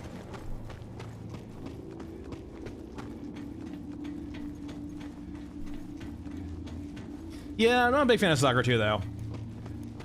Stalker 2, like, it's just unfortunate, right? The circumstances they're under. Honestly, like, I would say that Stalker 1, Shadow of Chernobyl, does not ask you to read that much, though. I couldn't get into Morrowind for that reason. Current favorite game? I mean, I don't want to say, like, it's hard to say favorite. I have been, like, I have been playing quite a bit of BF1 just for fun. Like, every night I'll usually play, like, a match or two of BF1 for just, like, some popcorn fun. I'm not gonna say it's my favorite, but it's a game I've been playing consistently right now, just because it's just a fun arcade game. Yeah, for the most part, right?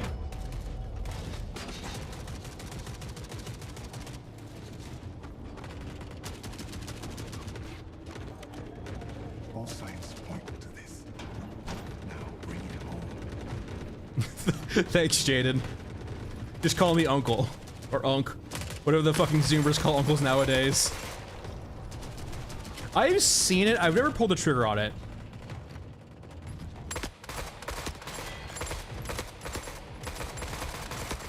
Wait, there's definitely a sci-fi game too other than that, though. It's pretty on my list. It's such an issue, because I know I like the games. I just can't remember the names, for fucking God's sake. What's the sci-fi game I'm thinking of that I really like? I really like FTL. I wouldn't say, like, FTL is a great game if you're into punishing roguelikes. I wouldn't call it the GOAT by any means, but if you're, like, really like punishing roguelikes that's space themed, Faster Than Light's great. It is like a roguelike in the traditional sense, right? Like, it is you will die a lot, but you will get ways of progressing forward. I like Factorio, but Factorio is a grind. Factorio is like the perfect I want a single player game that can take me forever to play. Where there's not really, like, there's clear goals in Factorio, but, like, it is like a grind. Hades is great. Hades is very well done. Hades is fantastic. I have not played 2 yet at all, because I'm saving myself for 2 when they actually release the entire game. I don't want it piecemealed. Incoming.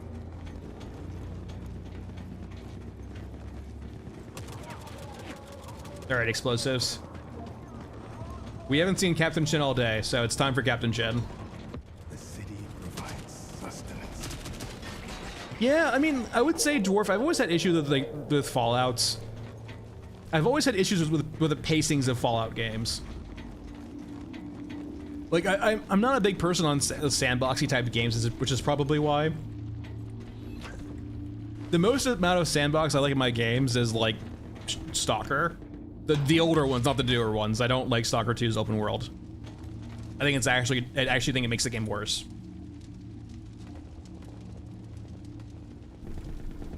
All right, Captain Chin. I will die on this hill. Like, open world games are great for when you want filler content. They're terrible when you actually want a game. I'd probably Jaden.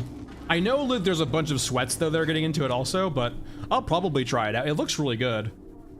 I do not think they're going to be able to solve the cheating problem. I think they are inviting that in.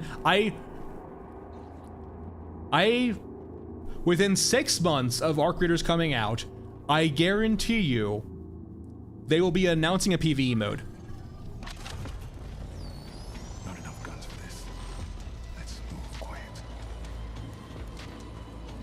I think within 6 months of them launching, they're gonna realize they can't deal with cheaters, and they're gonna put a PvE mode in the game. Oh, Sleepy, it's not. But like remember, they were originally a PvE game, so they're inviting cheaters in by making it PvP, right? Like, no, like, it is not an easy problem to solve, which is why I'm saying they're not gonna be able to solve it. Considering they pivoted from PvE to PvP, it means they were never, like, too concerned about security until they suddenly started caring about security.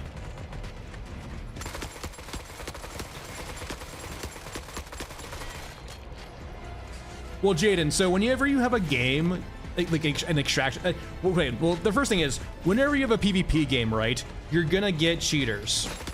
Either because they want to be good at the game or because they want to grief, or one of those reasons, right? With extraction shooters, it's different. When you have if there's any trading in the game at all, if there's any ability to give other players items in the game, Arc Raiders, there's going to be RMT. And when you get RMT in games, you're going to get for-profit cheaters. Cheaters who are cheating to make money. And then that invites people who just cheat so they can actually play the game. It's essentially Tarkov on steroids. The cheating in Tarkov was not great, but it got infinitely worse when they introduced the flea market. Like, there was already RMTers on the game beforehand, but like once they introduced the flea market, RMTers became just, yeah. It's an unsolvable problem, because it's just, well, I'm not saying don't get hyped for Arc Raiders. I'm gonna give them the benefit of the doubt and buy into it, but I am not going to believe they can solve the cheating problem when they pivoted their game from PvE to PvP. And to be fair too, we're not going to see, until we get like AI anti-cheat, like AI detect if you're being funny. It's an unsolvable problem, right? Because like, once you introduce for-profit cheats, you start getting into where hardware cheating becomes profitable, right? Or actually worthwhile. For those unfamiliar, hardware cheats is essentially running cheats that's like an actual physical element on your side, right? Like something to move your mouse for you, or something on a different machine, right? Something to basically offload the cheats from your machine where it can be detected to somewhere where it can't be. And the only time they're going to get caught is if someone's manually reviewing their footage to see if they're cheating, or if, say for example, an AI detected that they're cheating.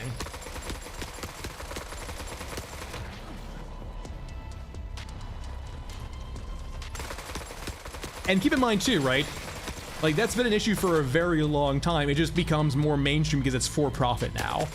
You both have sellers and buyers who are looking to make money off using those cheats.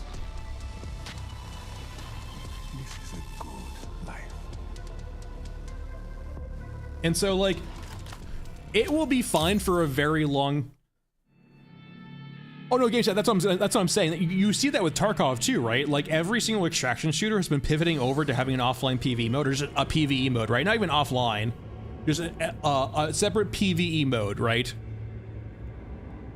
Like, that's what Tarkov did. That's what, like, lots of other extraction shooters did. Like, they have PvE elements where so you can remove yourself from, like, the cheating equation. And that's for example, like, why I really support the devs' vision here of having an offline PvE like extraction shooter, because they're not, like, these developers are new at making a full game, right? They're mainly artists from other companies. So them not inviting in cheaters is great. Like, you can still cheat in this game. If you want to cheat in this game, go ahead, right? You're not affecting anyone else's experiences, right, from you cheating. Play the game however the fuck you want, which is the beauty of it, right? Like, they don't have to care about having secure, like, you know, back-end, like, infrastructure to make sure they handle, like, you know, server-side and client-side perfectly fine, right? They don't need to handle the, like, you know, economy perfectly. They don't need to handle cheaters at all. They don't need to have anti-cheat. Like, look at Marauders, right? Marauders is a small team, sort of like Fun Dog, and they were drowned by cheaters. And you know what? They're apparently still working on the game Marauders, but like they have entirely offline themselves and are just not supporting the live game anymore because they know it's a losing proposition for them to try to support a live game while developing a game, right? Especially considering every single time they do a patch, they have cheaters they have to deal with, right? Otherwise, the community throws up hands. Exactly, Jade. Like that, yeah. Like PvP. Like, don't get me wrong. If I had an environment with integrity, I would love PvP. But so many people just treat it as it's not about the the journey to get to a winning state. It's about winning right now. That's all that matters, right? It's not about getting better yourself. It's just about literally the end game of just winning. They don't care what it takes to get there. They just want to win. All right, well, that's it for today, everyone. I'll see you guys around either Wednesday, or I'll keep post active in my Discord if it changes. It might be Wednesday, it might be Thursday. I'll let you guys know. There's gonna be no Friday stream this week because I'm moving. Other than that, join the Discord. See you guys later. Wednesday, Thursday. Take it easy, and bye all.